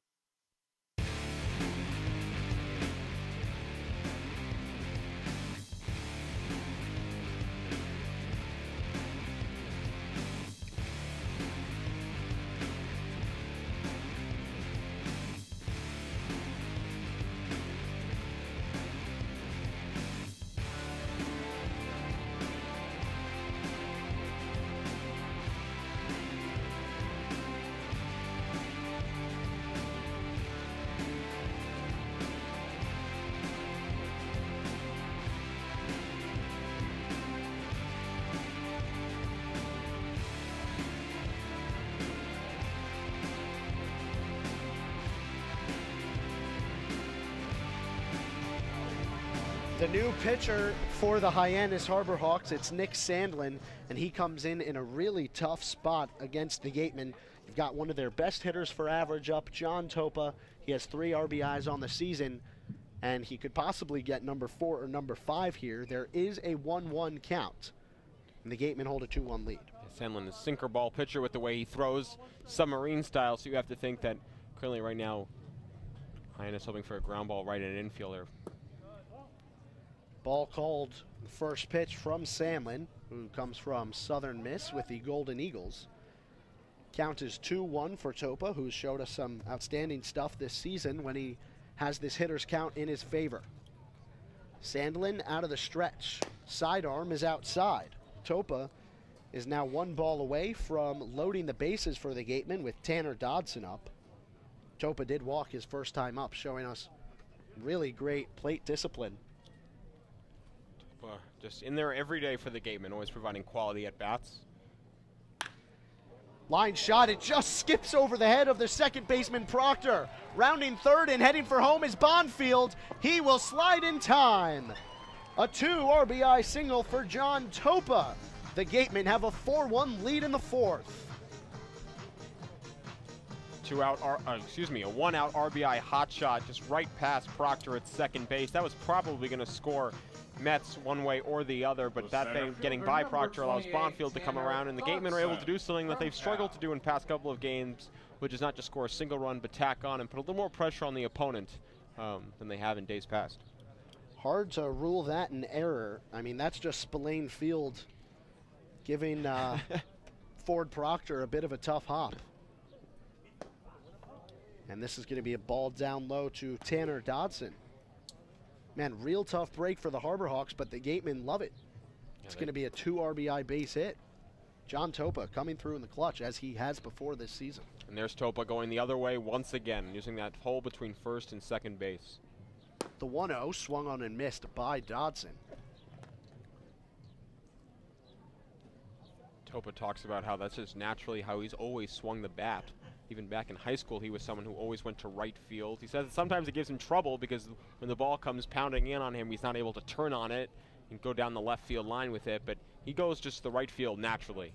Topa runs, and just fouling this one off is Dodson. The hit and run for the Gatemen almost working to perfection, but Topa will jog on back to first, and Dodson will get back in the batter's box. What you can do at the bottom of the order here is you can put the pressure on a little bit more, because God forbid that John Topa were to get thrown at second base and Dodson makes the 3rd out of the inning, then Duran would just lead off the bottom of the 5th, and head coach John Center would be perfectly fine with that. So that's what allows you, when the bottom of the order gets on, you can have a little more fun and put a little more aggression on the opposing team. 2 strikes, and Dodson lines this one into left field.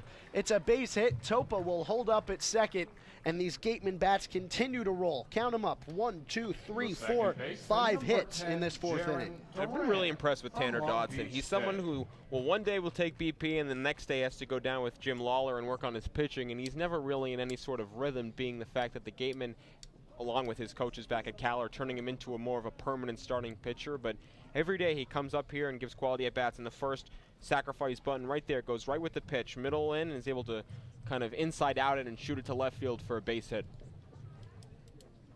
On second is Topa. On first is Dodson. Here's Jaron Duran, who's 2 for 2 with an RBI on the day. First pitch called in for a strike. So Sandlin comes in and immediately gives up 2 hits and 2 RBIs to the first batters he faces at the bottom of the lineup nonetheless.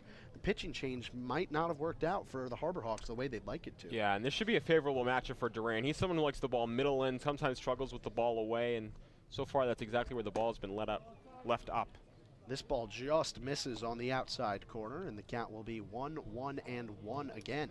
Gatemen have a 4-1 lead here in the bottom of the 4th inning. They've now put runs on the board in the 3rd and the 4th. The Harbor Hawks just tied up this ball game in the top half of this inning, but the Gatemen get the lead right back. Called strike, a little bit late of a call. DiCaprio dropped the ball. Really good pitch there by Sandlin. He works a slider backdoor on the lefty Duran. Yeah, was it? Counts 1 and 2. Sorry about that. The kick wasn't really a nice pitch by Sandlin. Usually when the catcher drops the ball, the umpire won't give you the call, but apparently in his mind it was just such a great pitch that he had no choice.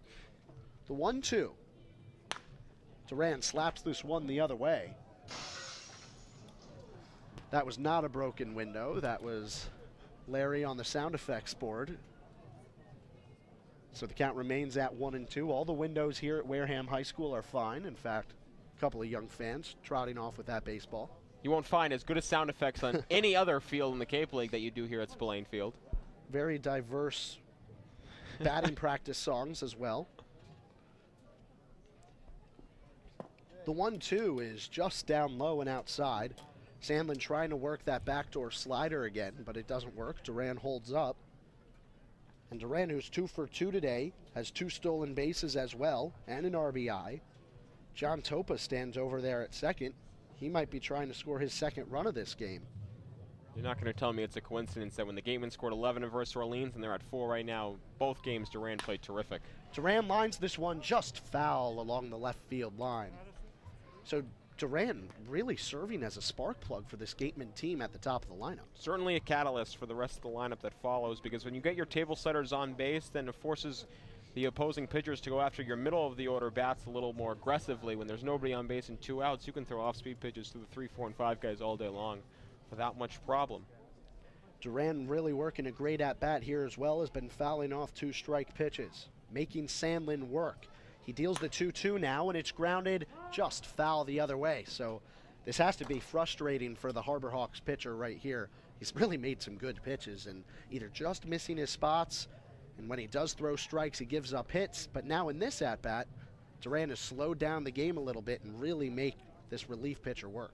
Yeah, really nice adjustment by Duran at the plate, too. A couple of days ago against Harwich, he was flailing a little bit on those off-speed pitches away, but here he's been staying in the at-bat. That looked like a low-and-away changeup. He just sticks the bat out and fouls it down the third baseline to stay alive, and that's all you need to do as a hitter. Make the pitcher keep coming at you and make him keep throwing strikes.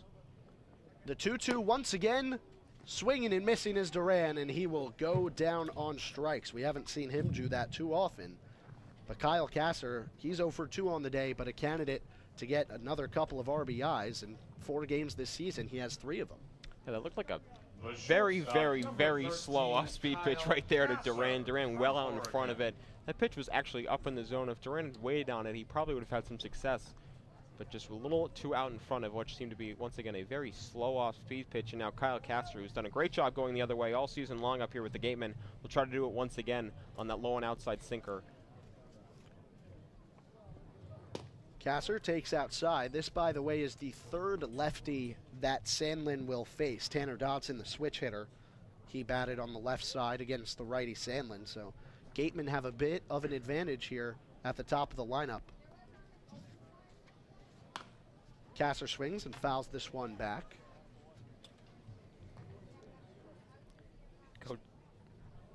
Head coach Don Seddon described Kasser when he showed up as a pesky hitter, and he certainly is just that. See him foul off multiple pitches at a time to the left side, especially with 2 strikes at a 9 pitches bat his first time up, and has already seen 5 more over his last 2 plate appearances. For a guy you told us that Coach Sneddon found through Facebook, he has been absolutely outstanding. He grounds this one to the shortstop now. Running and making the throw is Stovall, and a great pick out of the dirt by Brant Stallings at first. The inning ends, but it's a good one for the Gatemen. They put 3 more runs on the board. We'll take a quick break, and then you'll hear from our Sam Corman, who's going to be with Coach Don Sneddon. And 2 men left on base.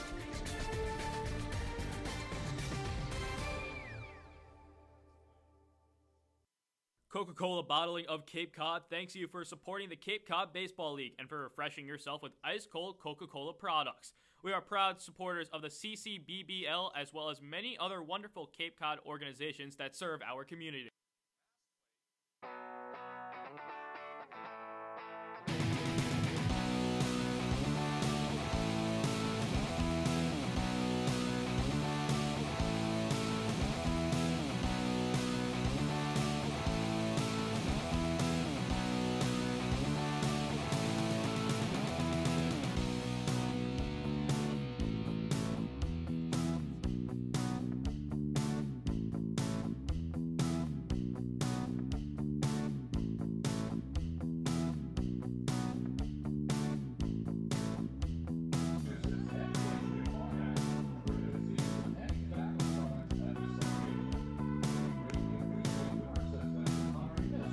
I'm here with head coach Don Stetton with the Gatemen, and how does a guy like Jaron Duran, how does having him at the top of the lineup with that extra speed, how does that impact the rest of the lineup? Well, the first two guys, that's what they're for. They're just slappy left-handers that get on base. They're table setters. He does a great job with it. And is the stolen bases, is that something the coaches do, or is that on his own accord? A little bit of both, but we're trying to teach them to do that on their own, and those were on his own. I noticed opposite field hitting, especially in that last one from Bonfield and Topa. Is that something that you guys have been stressing in practice? Without a doubt. We have to be able to hit that breaking ball and go the other direction with it. Your thoughts on this guy, Justin Glover? He's been pitching well. He's got to get us at least one more inning, and then we got to go to the pin. Thanks, Coach. Back to you guys up in the booth. Thank you very much, Sam. Great little interview with Coach Sneddon down there. And Justin Glover, he's really been dealing so far. Now he has multiple runs of run support to deal with, thanks to the Gatemen hitters working in the bottom of the fourth, rather. We're here in the fifth now, and Dominic DiCaprio, he takes called strike. Count goes to 2-1, and really great display by the Gatemen hitters back in the fourth. McIver, Metz, and Bonfield all scored. DiCaprio fouls this off, and Glover gets a 2-strike count now, 2-2. John Topa had 2 RBIs in that inning. Really, really great display. Time's called, and Glover wants a new ball.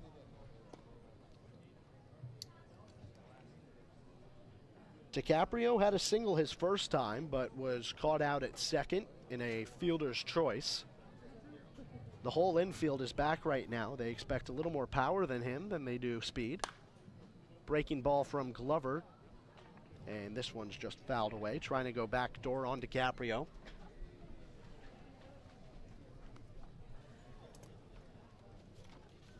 And with a 2-2 and a 3-run lead, Glover working now here in the fifth. Called strike 3.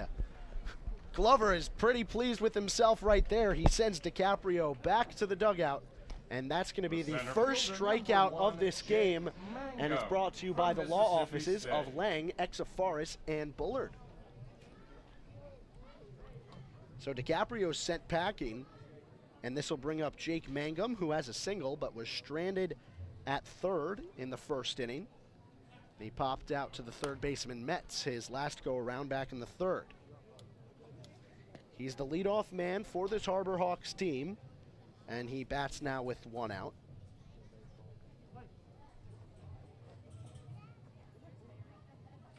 This ball's inside. Glover almost gives up his second hit by a pitch of the game, but Mangum just gets out of the way. Welcome back, Sam Corman. Yeah, it was a fun conference with head coach Don Stetton. That opposite field hitting is something I really noticed in that impressive top or bottom half of the fourth. Topa, Bonfield, Dodson all went opposite fields with those big hits, and I guess that's something the coaching staff is really stressing. It's really important. It's a really good trait of a good hitter. The 1-2. This one looked like it was going to be a breaking ball, but it just sailed high, never came down. It also seemed like Coach Sneddon was impressed with Justin Glover's performance. Absolutely. He's been very impressive so far. Gave up that 1 run, but other than that, he's been lights out, getting ahead in his counts. Glover deals, and this one's down in the dirt. So he was ahead in this count. It was 1-2. Now it goes full. And now it's his 5th inning of work. We haven't really seen Gatemen pitchers get this deep too often this year. Usually it's 3 or 4 for a starter, but right now in his 5th inning of work, matching what Justin Montgomery did Sunday. Almost strike 3. Glover wanted the call, but he won't get it, and it will send Jake Mangum, a dangerous, speedy guy, down to first base. So it'll be a walk, and Reese Hampton is now the batter, who had a single his first time up. From North Carolina. Has been on base both times when he was at bat, grounded into a fielder's choice in the third.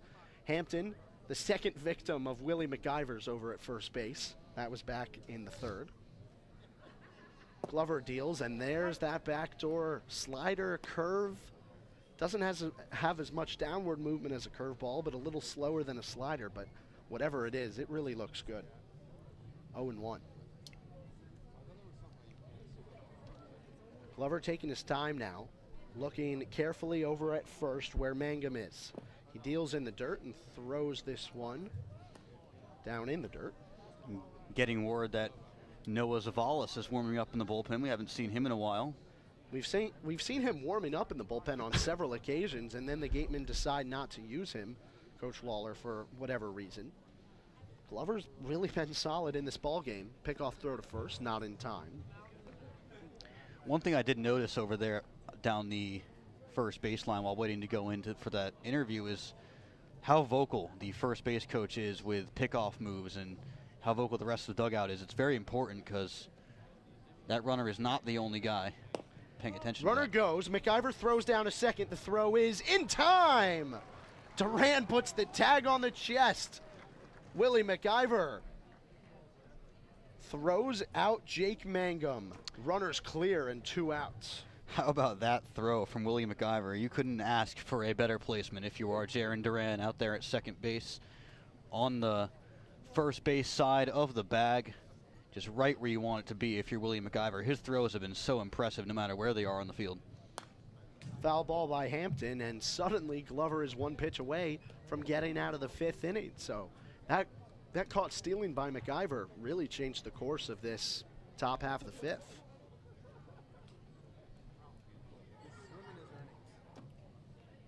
Two, 2 outs. Hampton at the plate. He's been a Gateman killer all year. Glover deals, and this one's popped out to the right side, and Blake Sable just can't make the play. You hear the emphatic first base umpire, Mike Collier over there. No catch, no catch. Picking up that audio from the sidelines. It's a full game experience we bring you here on the Gatemen Baseball Network. Yes, some great game sound effects and a great crowd here today at Spillane Field as well. Bleachers are full. I also noticed there are some people sitting underneath the bleachers next to the Hyannis dugout. You can't see them from our angle, but a nice little seat down there with set up lawn chairs underneath the bleachers. They're set up down there, but up on the hill, setting up is Glover. He deals just in the dirt, and the count goes 3-2. Great discipline, not swinging at that pitch by Hampton. Guy who has 4 stolen bases on the year. The payoff pitch, swung on and high chopper to Metz. He knows he has to beat the speedy Hampton, and he does. That throw ends the 5th inning, and Justin Glover gets out of it cleanly. No runs on no hits, no errors, no men left on base. You're watching Wareham Gatemen Baseball on the Gatemen Baseball Network.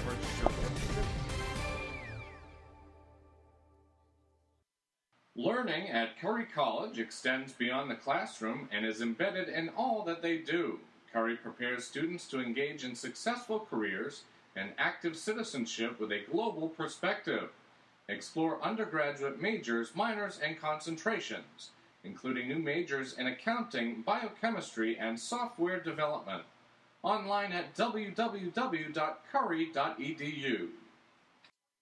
It's back. The 2017 Friendlies Cape League All-Star Game will be played at Spillane Field, home of the Wareham Gatemen. Mark the date on your calendar, Saturday, July 22nd. Game time is 6 p.m., but the gates open at 2 p.m. One highlight will be the home run hitting contest. There will also be an autograph session and a large merchandise village with items from many of the teams. Be sure to buy your tickets now right here at the merchandise stand. Tickets are just $5, and part of the proceeds will support our Wareham Gatemen.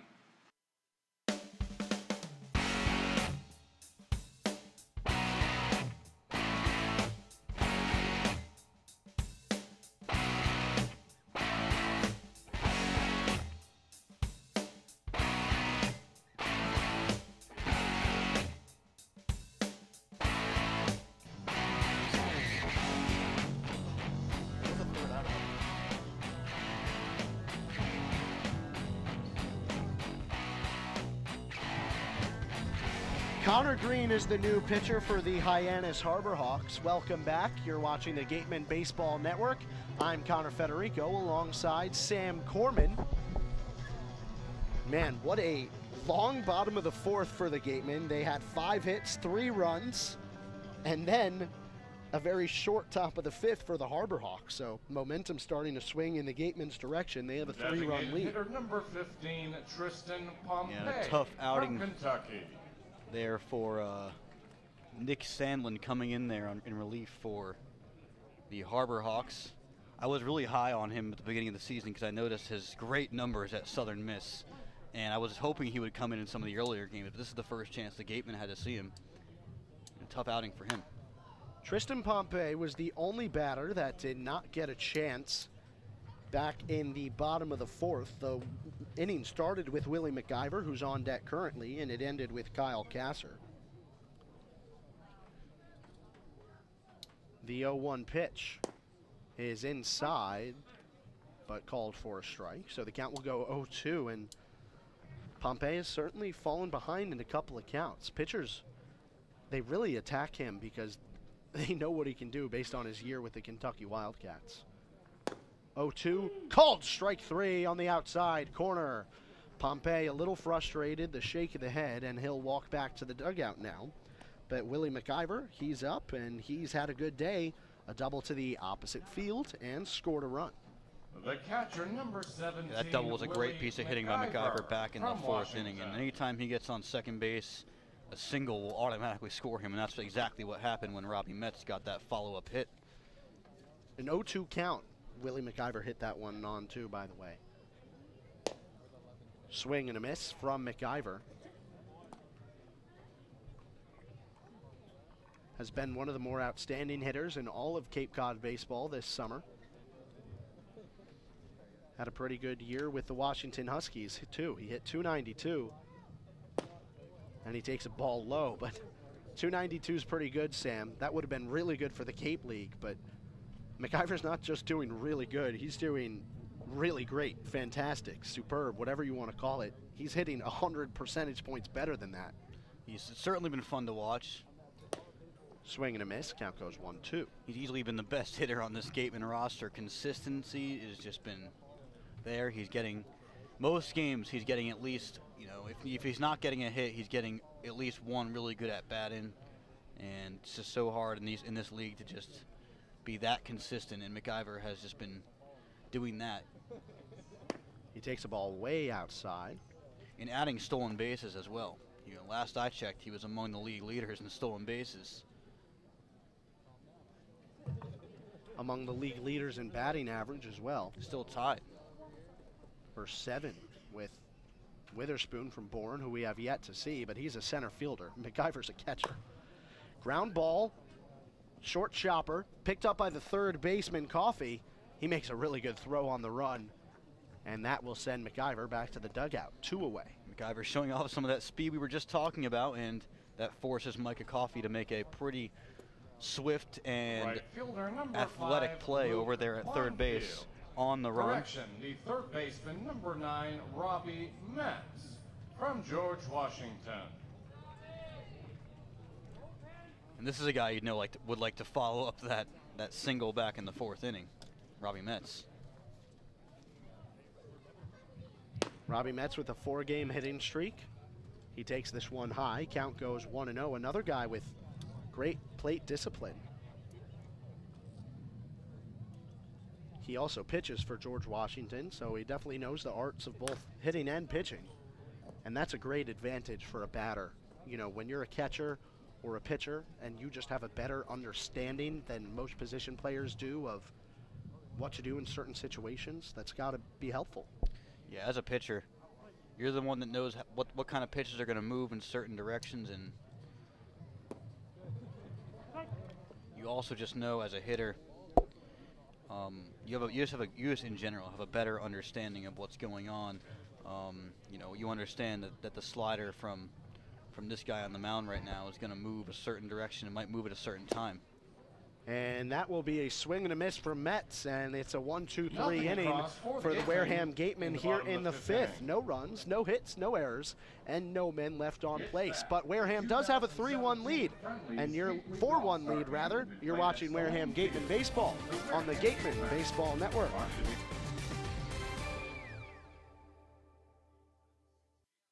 Also All-Star Game Weekend starts with a celebrity softball game on July 21st at McKeon Park in Hyannis. Come watch Jason Veritek, Bill Lee, Nancy Kerrigan, Scott Zolak, and other celebrities play ball in support of the Cape Cod Baseball League and Spalding Rehabilitation Hospital of Cape Cod. Gates open at 4 p.m. For more information and to buy tickets, go to allstarcapecod.org. That's allstarcapecod.org. Coca-Cola Bottling of Cape Cod thanks you for supporting the Cape Cod Baseball League and for refreshing yourself with ice-cold Coca-Cola products. Coca-Cola Bottling Company of Cape Cod employs more than 50 full-time employees and more than 25 seasonal. Every year, more than 15 college students get great experience and support their education by working at Coca-Cola Bottling of Cape Cod. Reward yourself. Have a Coke.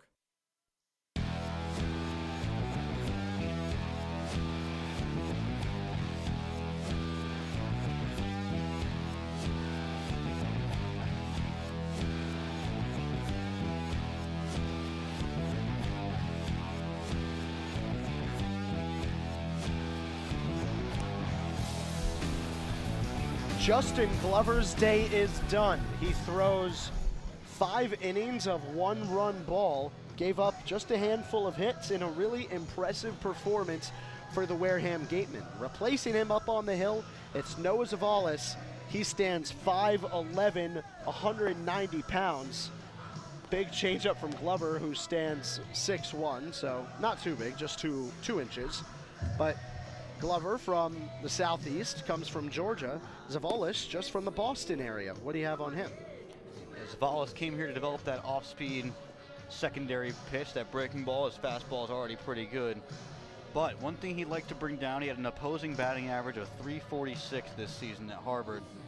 And you know he's trying to come here, get some good innings in. He's mostly been a one-inning guy here for Wareham, so we'll see what Coach Lawler has planned for Noah Zavalis today as he ducks out of the way of that pitch, out of that throw down to second base. But that .346 average overshadowed a little bit by 8-6 record at Harvard this season. So he's been pretty good this year for the Gatemen so far. I'm looking to follow that up here in a pretty big spot, only a 3-run lead. Micah Coffey, the lefty batter, will face a righty pitcher for the first time in this ball game. Zavalis wearing 52 in white. The Acton Boxborough High School grad from Acton, Mass. Called ball, the first pitch that Zavalis throws. So the Harbor Hawks made a switch mid-inning, mid-batter actually, to John Topa, and it did not go out for them the way they wanted to. Nick Sandlin gave up a 2 RBI hit to John Topa. What can Zavalis do to be an effective relief pitcher for the Gatemen in this outing? Oof, you stumped me. I think if he gets that breaking ball going, which he came here to work on, I think that's success or a key to success for Noah Zavalis. Also, just kind of going in there, make sure he throws strikes here. He gets a strike right now, a swinging one from Micah Coffey just behind that fastball. Zavalis was a tryout player for the Gatemen back in 2016, was released from the team, and then spent the rest of the summer with the Charleston Townies. Pop up out in the left field. Topa's under it, and he will fight off the lights and make the play. 1 down. So after Zavalis left the Gatemen, went on to throw 63 strikeouts and a 0.19 ERA in 7 relief appearances for the Charleston Townies. 2-1 record. And after his season in the Yawkey League, that's what it's called up there in Boston, was done, came back to the Gatemen at the end of the season and had a 1-0 record in 6 2/3 innings, gave up no runs just near the end of the season. He forces a ground ball to Kasser. Moving away from him, throw on a first. And Stovall is grounded out for the second time today to Kasser. The cleanup guy shows a lot of speed, but Kasser with an even better arm.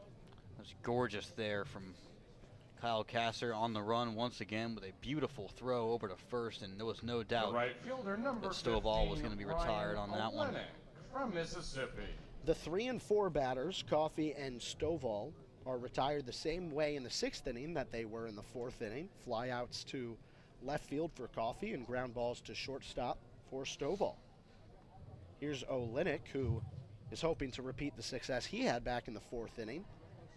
A single with 2 outs, and then came around to score on an RBI base hit from Brant Stallings. That was a great at-bat by Olenek on that bunt single up the right side, a perfectly placed bunt out of the reach of Justin Glover at the pitcher. Probably won't see him bunt here, with obviously trying to show off his talent here on the Cape. Well, bunting is most certainly a talent. Oh, absolutely. It was the best thing that I was probably ever at baseball. And Olenek fouls this one off. 0-2 count, 2 outs, and Savalas a pitch away from working a 1-2-3 here in the 6th.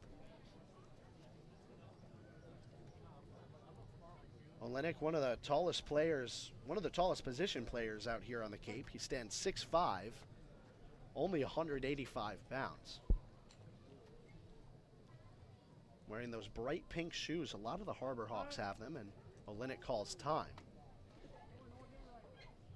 Yeah, usually they wear shoes that match their school colors, but I don't think there's any schools of bright pink. The 0-2. Fouled off again. I've seen it, you know, Olenek's an Ole Miss guy, and I think the Mississippi State guys have the pink shoes too, Mangum and Stovall. We'll have to check that out, see if there's anything going on there from the state of Mississippi. Olenek, no matter the color of his shoes, wants a base hit right here. He's facing an 0-2 from Savalas. Out of the windup, breaking ball. Olenek was ahead of it, but lucky to get the bat on the ball there. Keeps this at bat alive. Yeah, another good pitch from Savalas, although Olenek spoiled it, but once again ahead in the count 0-2. Now you can throw maybe an off-speed pitch in the dirt, see if you can get him to chase, maybe a fastball up high and see if you can get him to chase, but you have that luxury because you're up ahead 0-2. This one's down in the dirt, and the at-bat will continue 1-2. Savalas didn't get a lot of playing time in his first 2 years with Harvard. Only had 1 start through his first 2 years. A couple more relief appearances, but this year as a junior had 9 starts, 41 strikeouts. Line shot straight to Kasser, and that will do it here in the top of the 6th. The Gatemen looking to add on even more runs in the bottom of this frame. They have a 3-run lead, and you're watching Wareham Gatemen Baseball on the Gatemen Baseball Network. Did you know that Baseball Factory has partnered with the Cape League for the past 17 seasons? Baseball Factory is your resource for top-notch baseball training. With over 600 events nationwide for players age 8 to 18 and over 100,000 college success stories, you too can build your way to greatness with Baseball Factory. Visit baseballfactory.com to learn more. Earn a bachelor's or master's degree, complete a certificate, or take a single course through the Division of Continuing Education and Graduate Studies at Curry College. Classes run days, evenings, and weekends in Milton and Plymouth. To learn more about programs in business, criminal justice, education, nursing, and more, visit curry.edu. The 99 Restaurants has 9 real-size entrees for only $9.99. They're big, hearty portions you can count on all day, every day, like their hand-breaded crispy fish tacos with cilantro lime rice. The 99 Restaurants, proud sponsor of the Cape Cod Baseball League.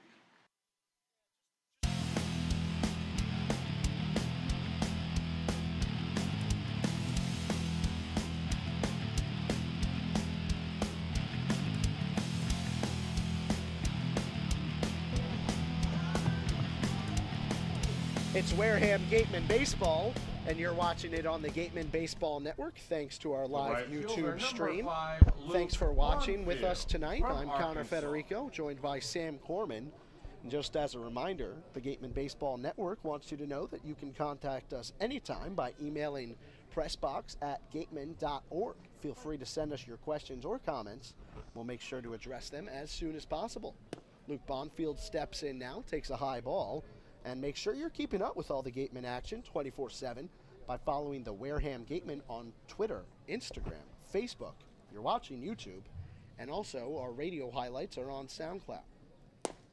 Here's a ball, just clips the outside corner. That might be the best pitch I've seen today from a Harbor Hawks pitcher, and Green just got the outside corner there. Gorgeous pitch. All 10 teams in action today in the Cape Cod Baseball League. And Falmouth, both these teams were hoping that Brewster would take that game against Falmouth on the road because they're an Eastern Division team, but Falmouth comes away with a big 7-1 victory. They're rolling pretty well here. Katsuit up 1-0 on Harwich. Great play sliding over there at shortstop by Stovall. And with Bonfield's speed and Stovall's arm, Bonfield doesn't even get 60 feet up the first base line before being retired. One away. That game, Katsuit and Harwich 1-0 in favor of the Kettleers. That's in the bottom half of the fifth. 4-1 here, of course. 3-0, the Anglers are beating the Bourne Braves. That's a big one for Western versus Eastern Division competition. And the Chatham Anglers have the 3-0 lead in the bottom half of the fifth. And finally, the YD Red Sox, who are just continuing to roll. They're in the top half of the fifth with a 3-1 lead over their division rival, the Orleans Firebirds. That's all the way out in Orleans. So lots of great action going on, lots of close games here in the Cape Cod Baseball League. We saw the Chatham Anglers last Sunday. And since then, when they swept the Gatemen 2-0, they've fallen to last place in the Eastern Division, which is sort of crazy, but that's a great result on the scoreboard there for the Gatemen right now. You definitely want to see those first place Bourne Braves take a couple of hits. By the way, this Thursday is an off day for most of the teams in the Cape Cod Baseball League. The exception, as it stands right now, the Yarmouth-Dennis Red Sox and the Bourne Braves, who lead the West and the East Division respectively, will play a doubleheader on Thursday. Wow. So that's going to be a real hit to the schedule for both those teams. That's a remake of the first Sunday of the season's doubleheader that was rained out in Bourne. So the Gatemen thankful that they got both their doubleheader games in as Blake Sable works a walk. And you can just see the parity of this league based on the standings alone, just from the glance. Every team with 5 wins already so far this year, and we're only 13 games into the season max.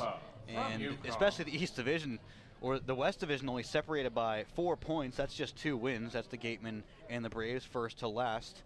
And all the teams are in between there, between 15 and 10 points. YD's been pretty impressive so far at 7-3-1, and they're the best team. Connor Green deals, and this is a called ball to John Topa. I'll tell you what, Sam, just looking at the scoreboard in front of us right now, one of my biggest pet peeves might be those ties in the standings. There's been 2 ties this year, and that means 4 different teams have little ones next to their win-loss record. John Topa holds up, but it doesn't matter. Called strike.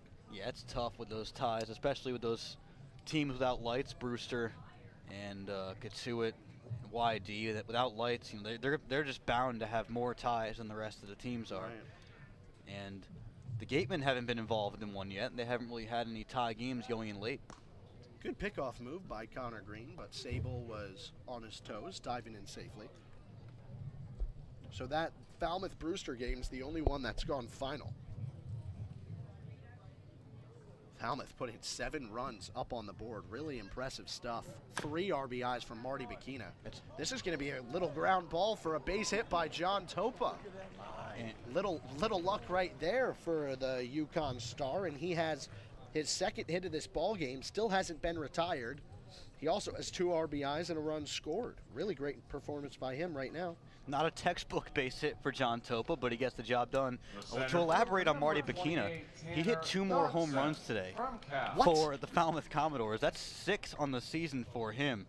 He just looks great at a Michigan State. Marty Bikina, so easily with the lead in home runs from the season out there in Falmouth. Also 3 for 4.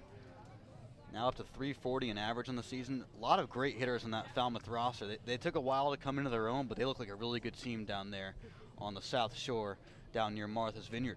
I mean, in the game on Saturday, when the Gatemen traveled to Falmouth, they gave up 2 home runs, but none of them were to Marty Bikina. They were to the 1 and 2 hitters in the lineup. Yeah. The Clayton Daniel, who stands only 5'9", or no, he's 5'7". Steinmetz is 5'9". He batted second today, but batting second in that game on Saturday was Cam O'Neill, who doesn't look like he was in the lineup tonight. Wow, Bikina having an amazing season. That was 2 of 4 home runs for the Falmouth Commodores today. Logan Davidson added one, as well as Willie Berger. So they just have a lot of power in that lineup. 2 3-hit games for Clayton Daniel and Marty Bikina, excuse me. Called strike to Tanner Dodson, who's having a good day himself. Base hit back in the 4th inning, so he's 1 for 1. His first go-around was a sac bunt. I mean, Falmouth was a team that really struggled in the early going. I believe they started 0-4. And now they are putting some wins together and doing it impressively as well. Tanner Dodson fouls this one off. And they're adding an Oregon State. I'm not sure off the top of my head who it is, but they're adding an Oregon State player. Can you imagine if instead of going to the MLB this year, Brady Singer, that amazing pitcher out of Florida, could you imagine if he decided to return to Falmouth? He was just lights out in that Game 1 of the World Series yesterday for the Florida Gators. Played for Falmouth last year and was such a good pitcher for them. So if he had returned to Falmouth this year, they would have had quite an ace on the mound. He was just incredible for the Gators against LSU in that game yesterday. Great Game 1 of the College World Series last night. The 0-2 taken by Dodson outside. Of course, we'll be keeping an eye on Game 2 tonight out there in Omaha. I really don't like that the games are played, Monday, Tuesday, and is it going to be Wednesday or Thursday if there's a Game 3? Dodson just chops this one down the first base line, throwing on to first just in time as the pitcher Green. Dodson hits a very similar chopper down the line, similar to John Topa's. This time, though, Dodson is retired because he hit that one a little closer to first base. Wow, that one was close. That's the second out of the inning, but 2 runners in scoring position for a guy who's 2 for 3 on the day and already has an RBI. It's the leadoff man, Jaron Duran. Those little rollers are tough plays in the infield, and a good job there by the pitcher for Hyannis. Getting over to that ball and firing it over to first makes the smart play, not looking for anything more at third and second. But now 2 runners in scoring position, a big spot for Jaron Duran, who already has 2 hits. Gatemen could put this game out of reach right now. Duran takes a ball high. Florida with a 1-0 lead in the College World Series over LSU. So, we talked about why LSU beat Oregon State the 2 out of the 2 times they played in the College World Series. And the momentum from winning the SEC tournament for LSU was just too much to overcome from Oregon State. Maybe a reason that the Pac-12 might want to add a tournament, just for your championship winning team to gain a little momentum. Absolutely, and I'm pretty sure it was something like upwards of 20 to 25 games that LSU had won consecutively before losing one of those games to Oregon State. They ultimately prevailed, and they lost Game 1 last night to Florida. Jaron Duran hits a ground ball over to the second baseman. Firing on a first is Proctor, and that will do it for the 6th. So the Gatemen, they get 2 runners in scoring position, but they strand them both. We're going to go to the 7th inning, brought to you by Eastern Propane, and we'll be right back. You're watching Wareham Gatemen Baseball on the Gatemen Baseball Network. The Cape Cod Baseball League is all about family, and it's all about fun. Friendlies is all about family and fun and is proud to sponsor the 2017 baseball season. Friendlies, life with extra sprinkles. Baseball Factory, a proud partner of the Cape League since 1991, holds over 600 events nationwide for players ages 8 through 18, including 3 training weeks here in the Cape.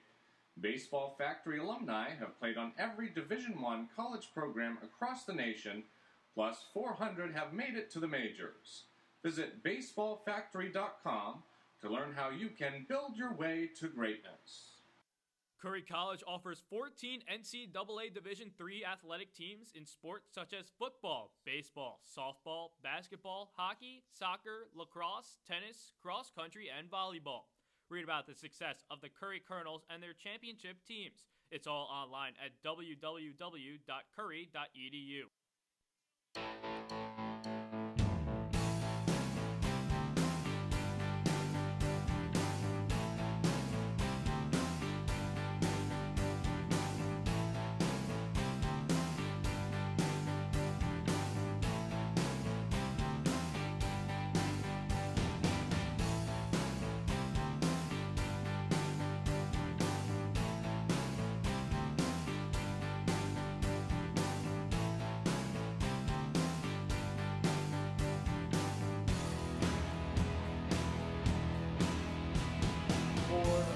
Defensive substitution made here to lead off the top of the 7th. Andy Shadid is the new right fielder for the Gatemen. He'll directly replace Luke Bonfield. Bonfield had a single and scored a run back in the 4th inning. So part of the Gatemen's success tonight for sure. And he will get a break for the rest of the 3 innings as he hopes that the Gatemen will hold on to win this one.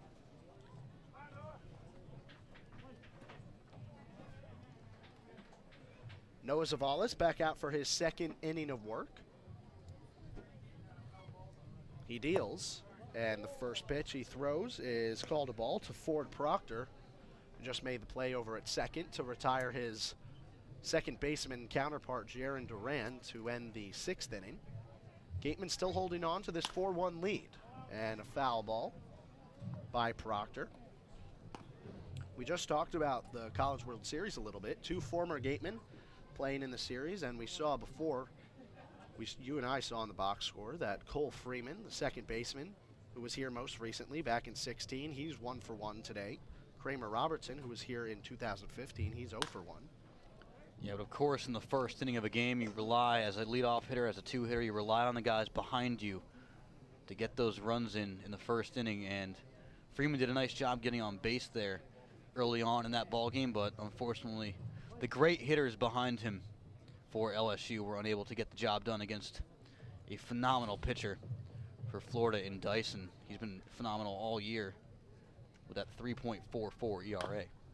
This is a little chopper right down the line. McIver picks it up and throws out Proctor just in time.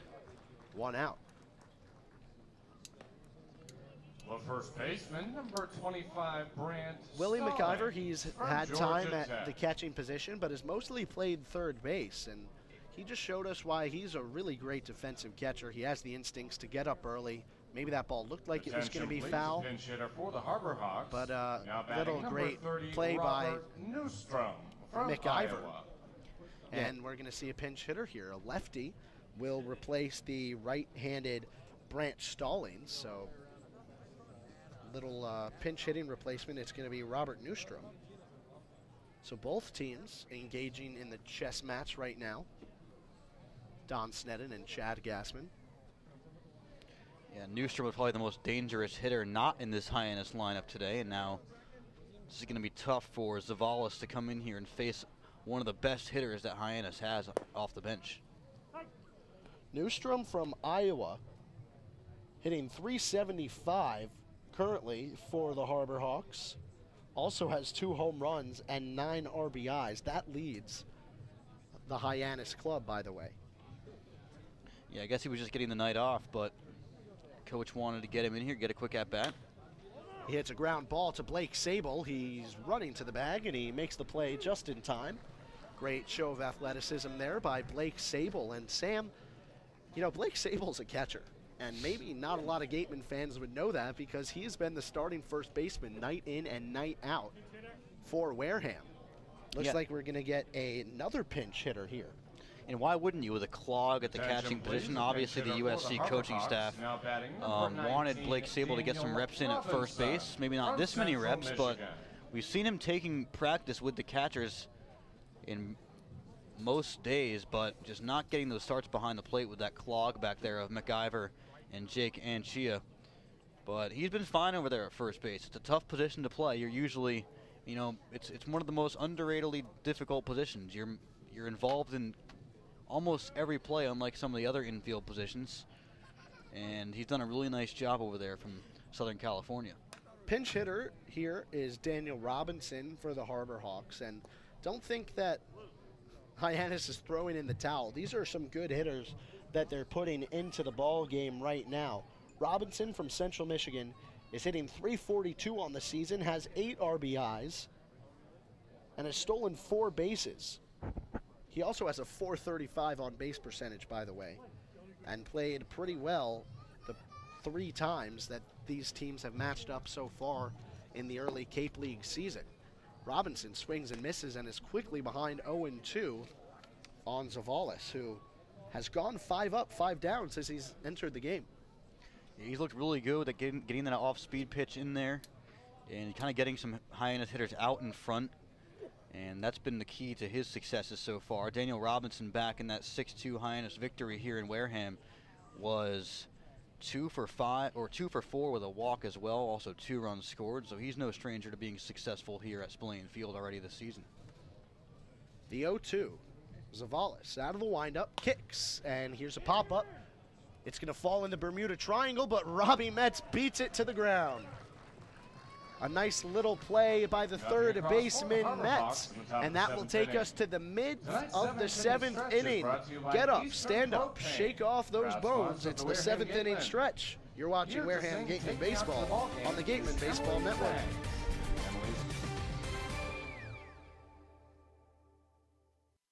The Wareham Gatemen and the visiting team, the Cape Cod Baseball League, and the NCAA promote good sportsmanship by student athletes, coaches, and spectators. We request your cooperation and positive support of the participants and officials. Profanity, racial or sexist comments, or other intimidating actions directed at officials, student athletes, coaches, or team representatives will not be tolerated and are grounds for removal from this ballpark. Want to hear more about today's game, players, and breaking sports updates? Then download the free Next Radio app from the Google Play Store and tune to this station. It's live. It's local FM radio wherever you go. The Next Radio app. Get it today. Visit Stars Restaurant at Chatham Bars Inn Resort and Spa for a world-class dining experience. A proud member of leading hotels of the world.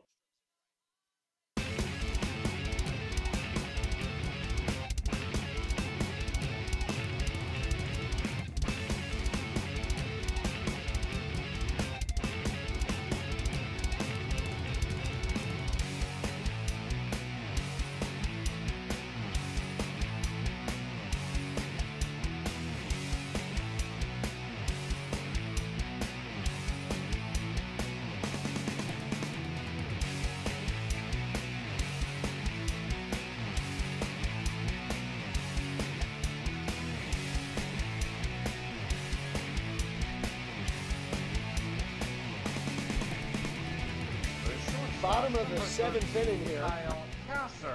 And the Wareham Gatemen, they hold a 4-1 lead. I hope you stretched, because I actually forgot to in the middle of the inning. I did doing as some well. scoreboard work. Kyle Kasser, high chopper to the second baseman, Proctor. He flips on a first, which now, by the way, is Ryan Olenek. Robert Newstrom replaced Brant Stallings in the batting order. He moved to right field.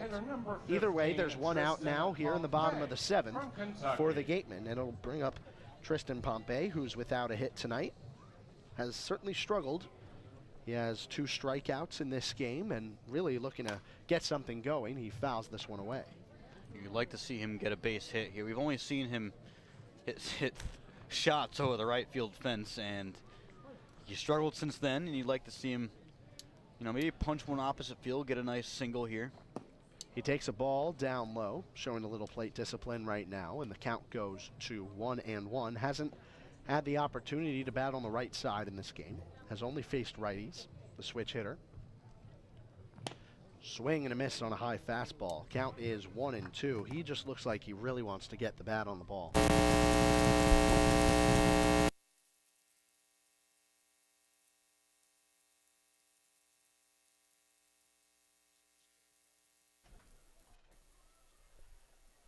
Sorry about that. Yikes. Pompey fouls one off here, and the count remains 1-2. Little mound visit between DiCaprio and Connor Green. But he's once again behind in the count, and it seems like he's just very eager to get up there and get a bat on the ball.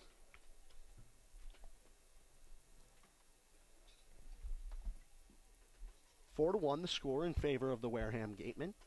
Tristan Pompey at the bat, and he takes a ball outside. He takes a look back at the umpire just in case it was a strike 3 call. It was certainly close. Backdoor slider. Hasn't been getting those outside calls. And he fouls this one off. So Pompey working himself a good at-bat. You're right, he hasn't been getting those outside calls. He struck out looking a bunch of times, and you know, it's sort of hard when your confidence is lacking. It's especially tough when you're in a new league and you never really seen the umpires before, and yeah, they might have a completely different idea of what a strike zone looks like than the guys down in the SEC. 2-2, swing and a miss, strike 3. That's Pompey's third strikeout of the afternoon. On the other side, Sam, the Gatemen pitchers have only struck out one today, a combination of Glover and Zavalis. And, that's pretty interesting that the Gatemen have a 4-1 lead in a game where these pitchers have really just been trusting their defense, getting ground balls, getting bloop flyouts. It's been really impressive. Not usually how these games have been going here on the Cape. Here's a high pop-up in foul territory. Olynyk ranges for it, and he makes the play. That ends the inning for the Wareham Gatemen. They go 3 up and 3 down here in the bottom of the 7th. We'll be right back on the Gatemen Baseball Network.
We're rocking out here on the Gatemen Baseball Network. I'm Connor Federico, and he's Sam Corman. You had the little air guitar, I had the little drums. That was some great air instrument music, playing on the over the broadcast just now, and it was really fun for those few seconds. But you know what's even more fun is some great baseball here on this beautiful Tuesday afternoon.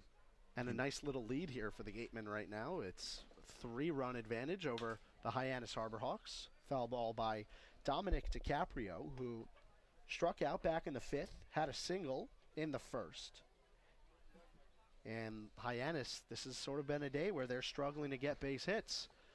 By the way, Sam, a stat we at the Gatemen Baseball Network have been compiling is the Gatemen's win-loss record when they score 4 runs or more. Gatemen have 4 right now. And they are 5-0, I believe, when they score 4 runs, and they're 0-8 when they score 3 runs or less. Yeah, that's not coincidence. You're right. That is absolutely something that you need to score runs to win ball games, and the pitching really comes to play when the Gatemen get that run support.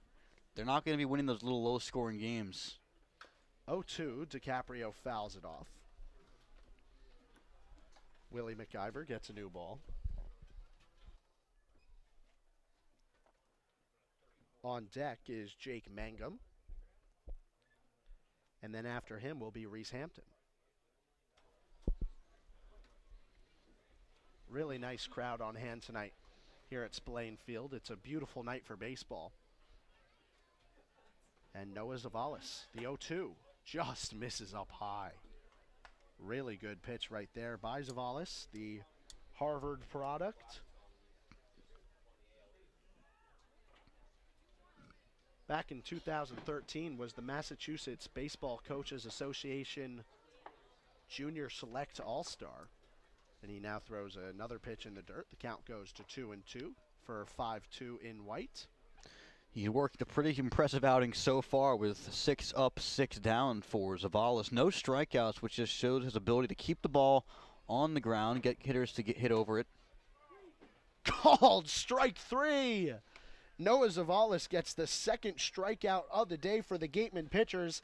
It's the second time Dominic DiCaprio goes out on strikes, and that strikeout is brought to you by the law offices of Lang, Exa, Forrest, and Bullard. There's nothing like a good strikeout when the Gatemen pitchers, they haven't been getting many, but it really doesn't matter. They're in the lead. Yeah, it's really impressive that the Gatemen have been able to, the pitching staff has been able to be this successful without striking out batters. It just shows how good their command's been and how good they have been at getting Hyannis guys to swing over the ball, maybe swing under it. They've gotten a lot of pop-ups today. And then a few lineouts, you know, a few well-hit balls that have just been in the right spot, right to Robbie Metz or right to Jaron Duran at second. Zavalis steals, and, man, he is all over these Hyannis hitters right now. He forces Jake Mangum to swing on a pitch outside the strike zone. Count 1-1. Yeah, that was like a really good two-seam fastball if my eyes didn't deceive me right there from Zavalis. This pitch is lined the other way, just foul.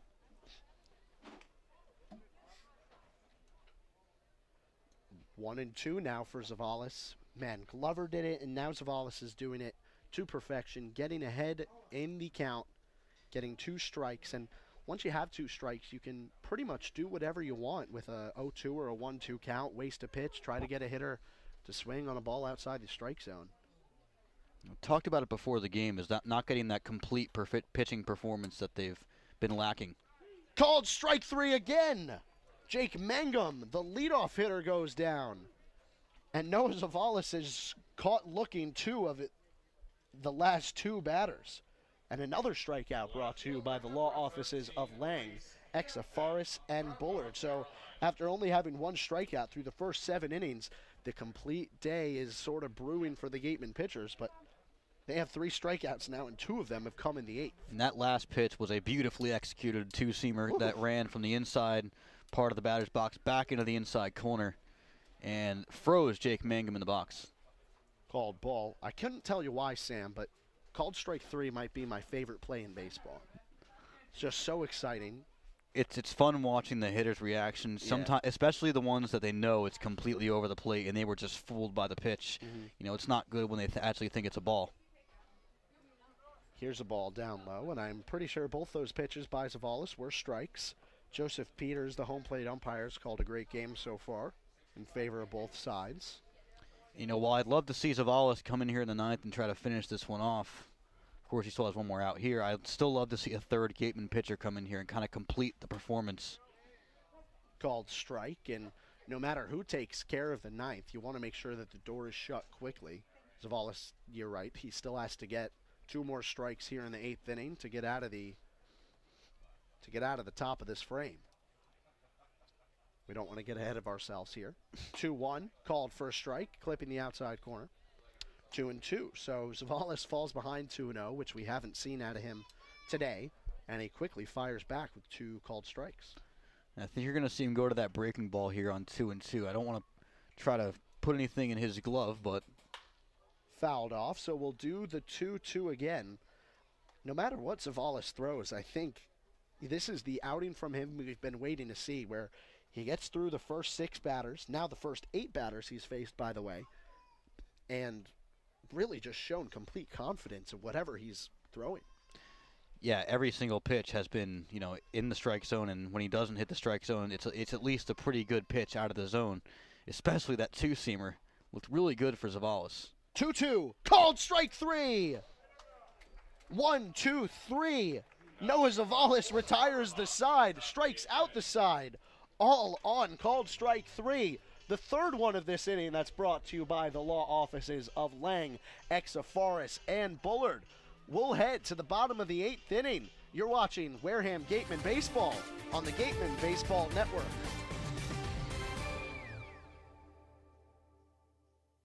Did you know that Baseball Factory has partnered with the Cape League for the past 17 seasons? Baseball Factory is your resource for top-notch baseball training. With over 600 events nationwide for players age 8 to 18 and over 100,000 college success stories, you too can build your way to greatness with Baseball Factory.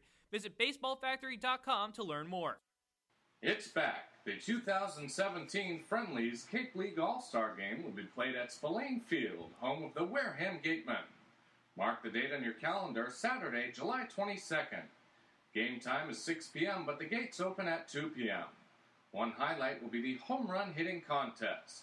There will also be an autograph session and a large merchandise village with items from many of the teams.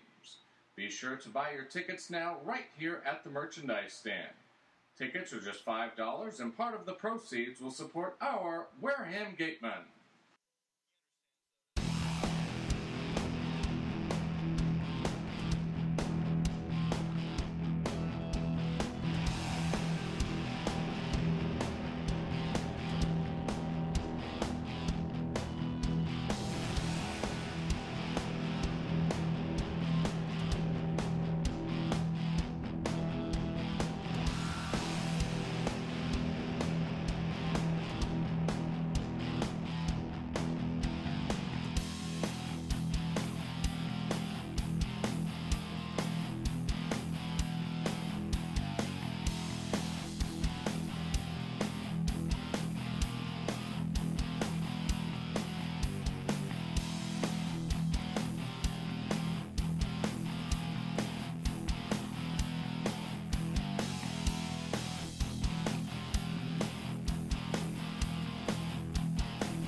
Welcome back. It's the first lefty that the Wareham Gatemen lineup will see tonight. The new pitcher is Barlow for the Hyannis Harbor Hawks, a pitcher that the Gatemen have yet to see. Yeah, pretty rare with how many games he played against the Hyannis Harbor Hawks so far this season. And Tristan Barlow out of Mississippi State, a fellow teammate of today's leadoff hitter for the Harbor Hawks, Jake Mangum. And he's facing a righty. Barlow deals in the dirt, taken by Robbie Metz. If this was cricket, that would have bounced in for a strike. Barlow has that 90 to 93 mile an hour fastball, also has a changeup and a really good quality slider that run about the same speed. Can be tough to read for these Gatemen hitters, and he obviously plays for an elite college baseball program in Mississippi State and played for Hyannis last year as well. An 8.22 ERA, though.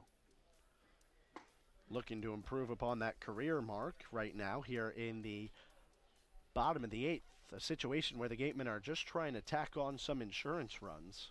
Not sure if we'll see Noah Zavalis back in the top of the 9th, but wow.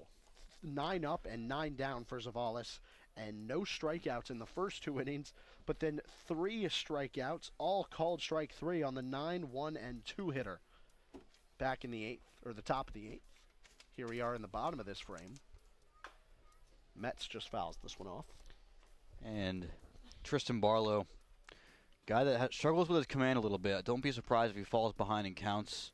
Had more than a walk per inning pitched this year at Mississippi State. Also had more walks than strikeouts last summer with Hyannis. So that's mostly what he has to work on here in the Cape, is just throwing strikes, getting that slider in there more often than not.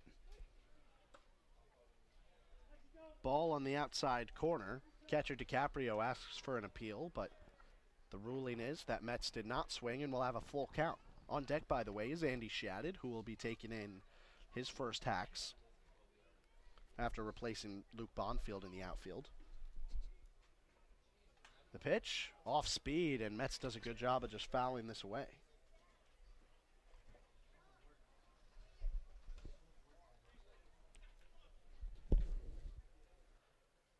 Metz wearing number 9 in white. Last year with the Gatemen, hit .280 and stole 13 bases, had 13 RBIs en route to a West All-Star appearance. Metz just takes a ball inside, and it looks like it was a slider that started on the inside corner and just falls a little too far inside, and Metz will now jog on over to first base. The leadoff runner is on for the Gatemen.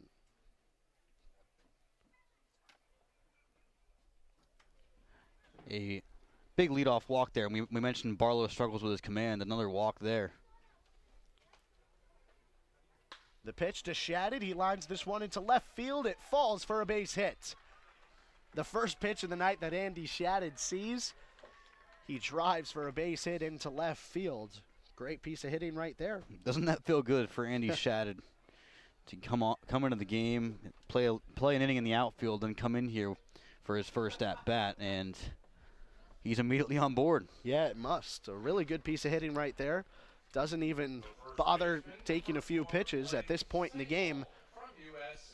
I think the Gatemen just want to try to quickly get a few insurance runs on the board. There's nobody out right now and 2 runners on. Blake Sable's a great guy to have in this situation. We will probably be seeing another Gatemen pitcher in the 9th as Frank German is warming up. Blake Sable fouls a bunt back right at us here in the booth. Almost made a great catch there if it wasn't for that screen. Looked like you had that one barehanded, Connor. When I was an umpire many moons ago, there was a rule in the Little League that I worked in where coaches couldn't warm up their pitchers in between innings if the catcher wasn't ready to go. So I would always try to speed up the game. 0-1, Blake Sable lays down a really good bunt down the first base line. It's picked up by Olenek and tossed on to the second baseman Proctor just in time. A good sacrifice bunt for Blake Sable. It'll bring up John Topa, who has 2 RBIs in this game already.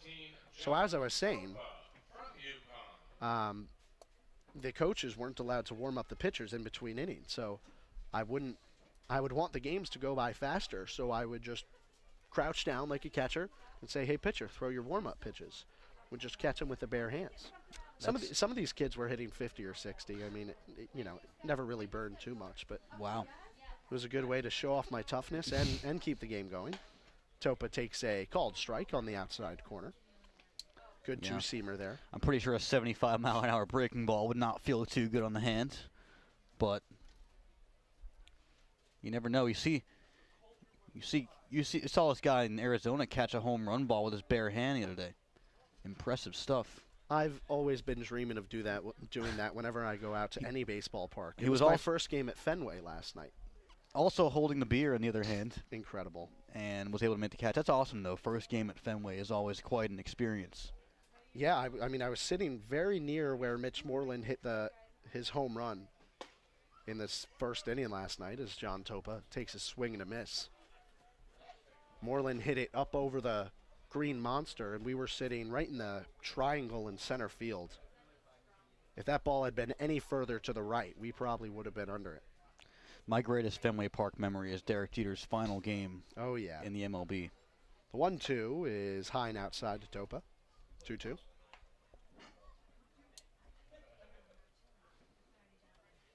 Any Derek Jeter memory is a good baseball memory.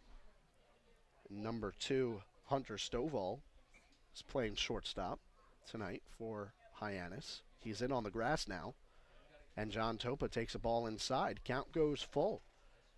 Tricky situation here for Hyannis. You got to bring the infield in to try to prevent any runs from scoring. Metz has plenty of speed over there. Shadid at second. You know, he's not one of the guys we initially think of as having speed, but it is sneaky. And he's quick, and he can move. We've seen him steal bases before, and speaking of good hitters, John Topa's 2 for 2. 3-2, swung on and missed by Topa, and you jinxed it, Sam. He's now 2 for 3 on the day. Tanner Dodson up now. Yeah, my apologies to John Topa. But it's still a great day for him all around. Had an RBI back in the 4th inning. Scored a run in the 3rd. Tanner Dodson is 1 for 2 today. He laid down a sac bunt in the 3rd. He will be hitting from the right side for the first time today, facing the lefty.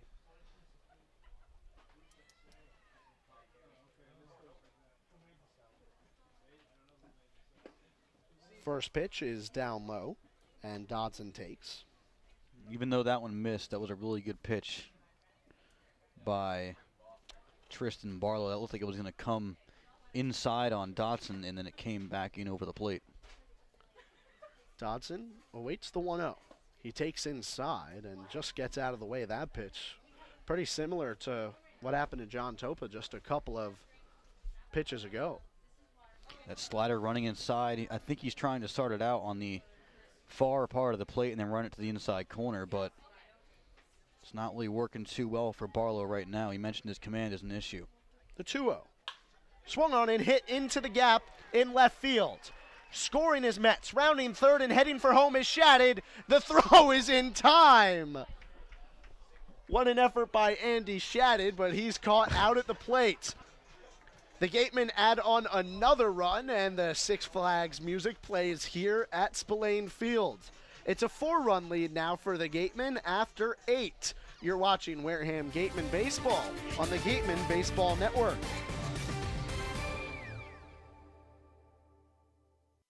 Registration is now open for the 2017 Wareham Gatemen High School Clinics. These programs are run by the Gatemen coaching staff with a focus on exposing high school area players to the college game. To sign up for either the hitting, pitching, or catching camps, visit www.gatemen.org for more information.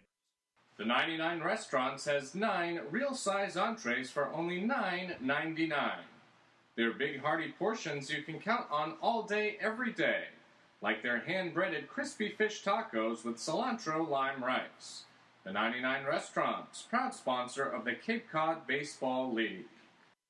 All-Star Game weekend starts with a celebrity softball game on July 21st at McKeon Park in Hyannis. Come watch Jason Varitek, Bill Lee, Nancy Carrigan, Scott Zolak, and other celebrities play ball in support of the Cape Cod Baseball League and Spalding Rehabilitation Hospital of Cape Cod.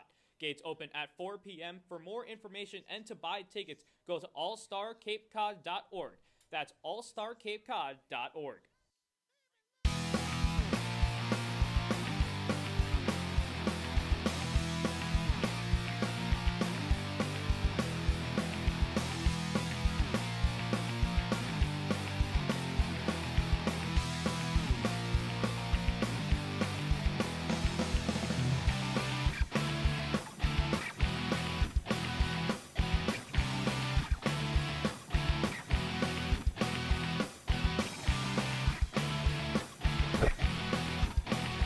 Well, Noah Zavalis came out in the 6th, 7th, and 8th. Retired 9 up and 9 down, starting with Micah Coffey and ending with a called strike 3 on Reese Hampton. Micah Coffey will be the leadoff batter in this top of the 9th now, where the Gatemen have a chance to end the game and get their second win of the row. Pitching now for the Gatemen is Frank German.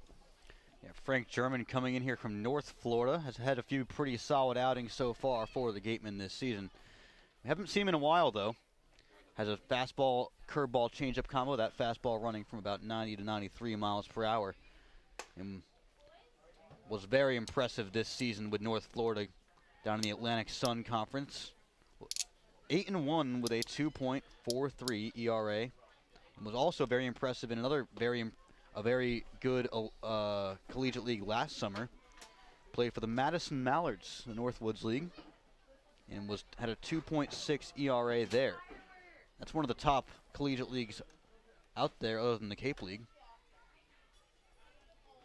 Swinging in, fouling this one off is Coffey. So Frank German really coming and performing well in the summer leagues in his career so far, trying to impress those scouts. He's one of the top prospects for the 2018 draft out of the Atlantic Sun Conference. Here's a line drive that just goes foul. Sherman comes in the 9th, trying to slam the door on this game, one that Gatemen fans should be very pleased with. It's really been a great performance from the pitchers, and the bats have done pretty well as also. The 1-2, Sherman ahead in the count, and he throws this one in the dirt, just wastes one away. Even if a ball's way outside the strike zone, every pitch serves a purpose, Sam. Absolutely, and when you're ahead in the count, you have that luxury to be able to throw pitches outside the strike zone. When you're getting behind, you're forced to throw strikes. 2-2, strike 3. Micah Coffey goes down on strikes. He's 0 for 4, and that's the 4th consecutive strikeout in 4 consecutive Hyannis batters. This one, once again, brought to you by the law offices of Lang, Exaforus, and Bullard. Here is the cleanup man, Hunter Stovall. Grounded out to the pitcher, his first go-around in the first.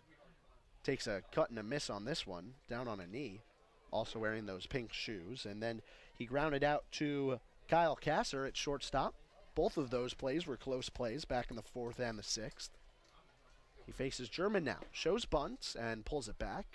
Just outside, count goes 1-1. That breaking ball from German moves a ton from the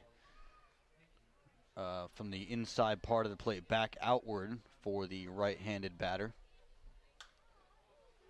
Stovall fouls this one away, so German once again getting himself into a 1-2 count. Really positive situation for these Gatemen pitchers. Jim Lawler has to be really, really happy with his pitchers right now. German deals, and it's a ground ball to Sable. Oh, picks that one out of the dirt and then steps on first. It's a great second out of the inning and 26th out of this ball game. Blake Sable flashing the leather. And Blake Sable getting a lot more comfortable over there at first base, primarily a catcher at USC, but has really come into his own over there. And he's become the go-to first baseman for Don Sneddon's club. Little mound conference between Willie McIver and Frank German. Ryan Olenek has been taken out of the game.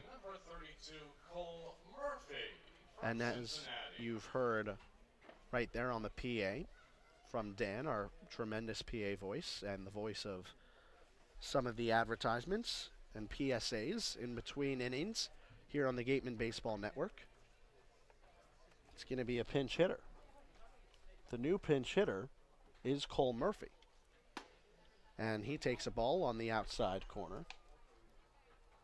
Murphy bats on the left side, and he will face the righty Frank German. Olenek had a base hit. It was a bunt base hit. Came around to score Hyannis' only run. That was back in the 4th inning when the Harbor Hawks put a little 2-out rally together to tie up this ball game.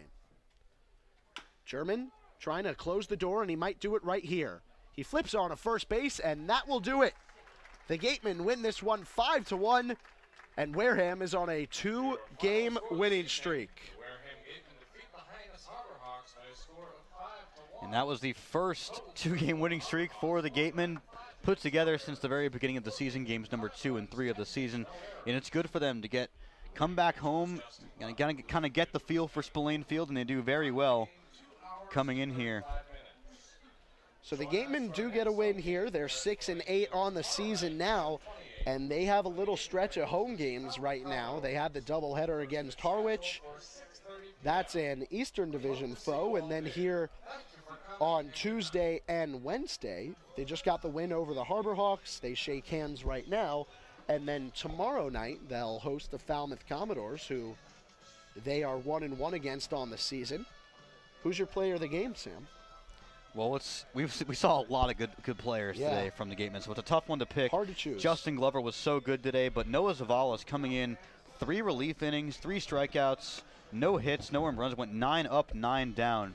And that, to me, very impressive stuff for Zavalas. Kept the ball on the ground, and when he did get that hard contact up in the air, it was mostly short fly balls, one in the infield. And then what really impressed me were those 3 consecutive strikeout-looking plays in the 8th inning, in which that 2-seam fastball running inside to the right-handed batter, catching those corners. Really impressive stuff. Excuse me, it was a left-handed batter running inside, off the inside part of the plate onto the inside corner, and pretty impressive from Noah Zavalas to be able to strike out 3 batters, never mind all looking consecutively. So really good outing from the entire pitching staff for the Gatemen today. But Noah Zavalas, with easily his best outing of the season, gets the player of the game nod. Impressive night for the Gatemen here in Wareham. They win 5-1 over the Hyannis Harbor Hawks. Thank you for listening to this broadcast of Wareham Gatemen Baseball on the Gatemen Baseball Network. The general manager of the Wareham Gatemen is Andrew Lang. The producers of today's broadcast are Nick Veronesi and Matthew Wieselthayer. Thanks to our writer and Color commenter for the 5th inning, Matthew Feld. The next broadcast of Wareham Gatemen Baseball will be tomorrow as the Gatemen host the Falmouth Commodores. The game starts at 6:30, and our coverage begins at 6 p.m. on YouTube with the South Coast Health Gatemen Pregame Show. For Sam Corman, I'm Connor Federico. Thanks for tuning into this presentation of Wareham Gatemen Baseball on the Gatemen Baseball Network. Good night.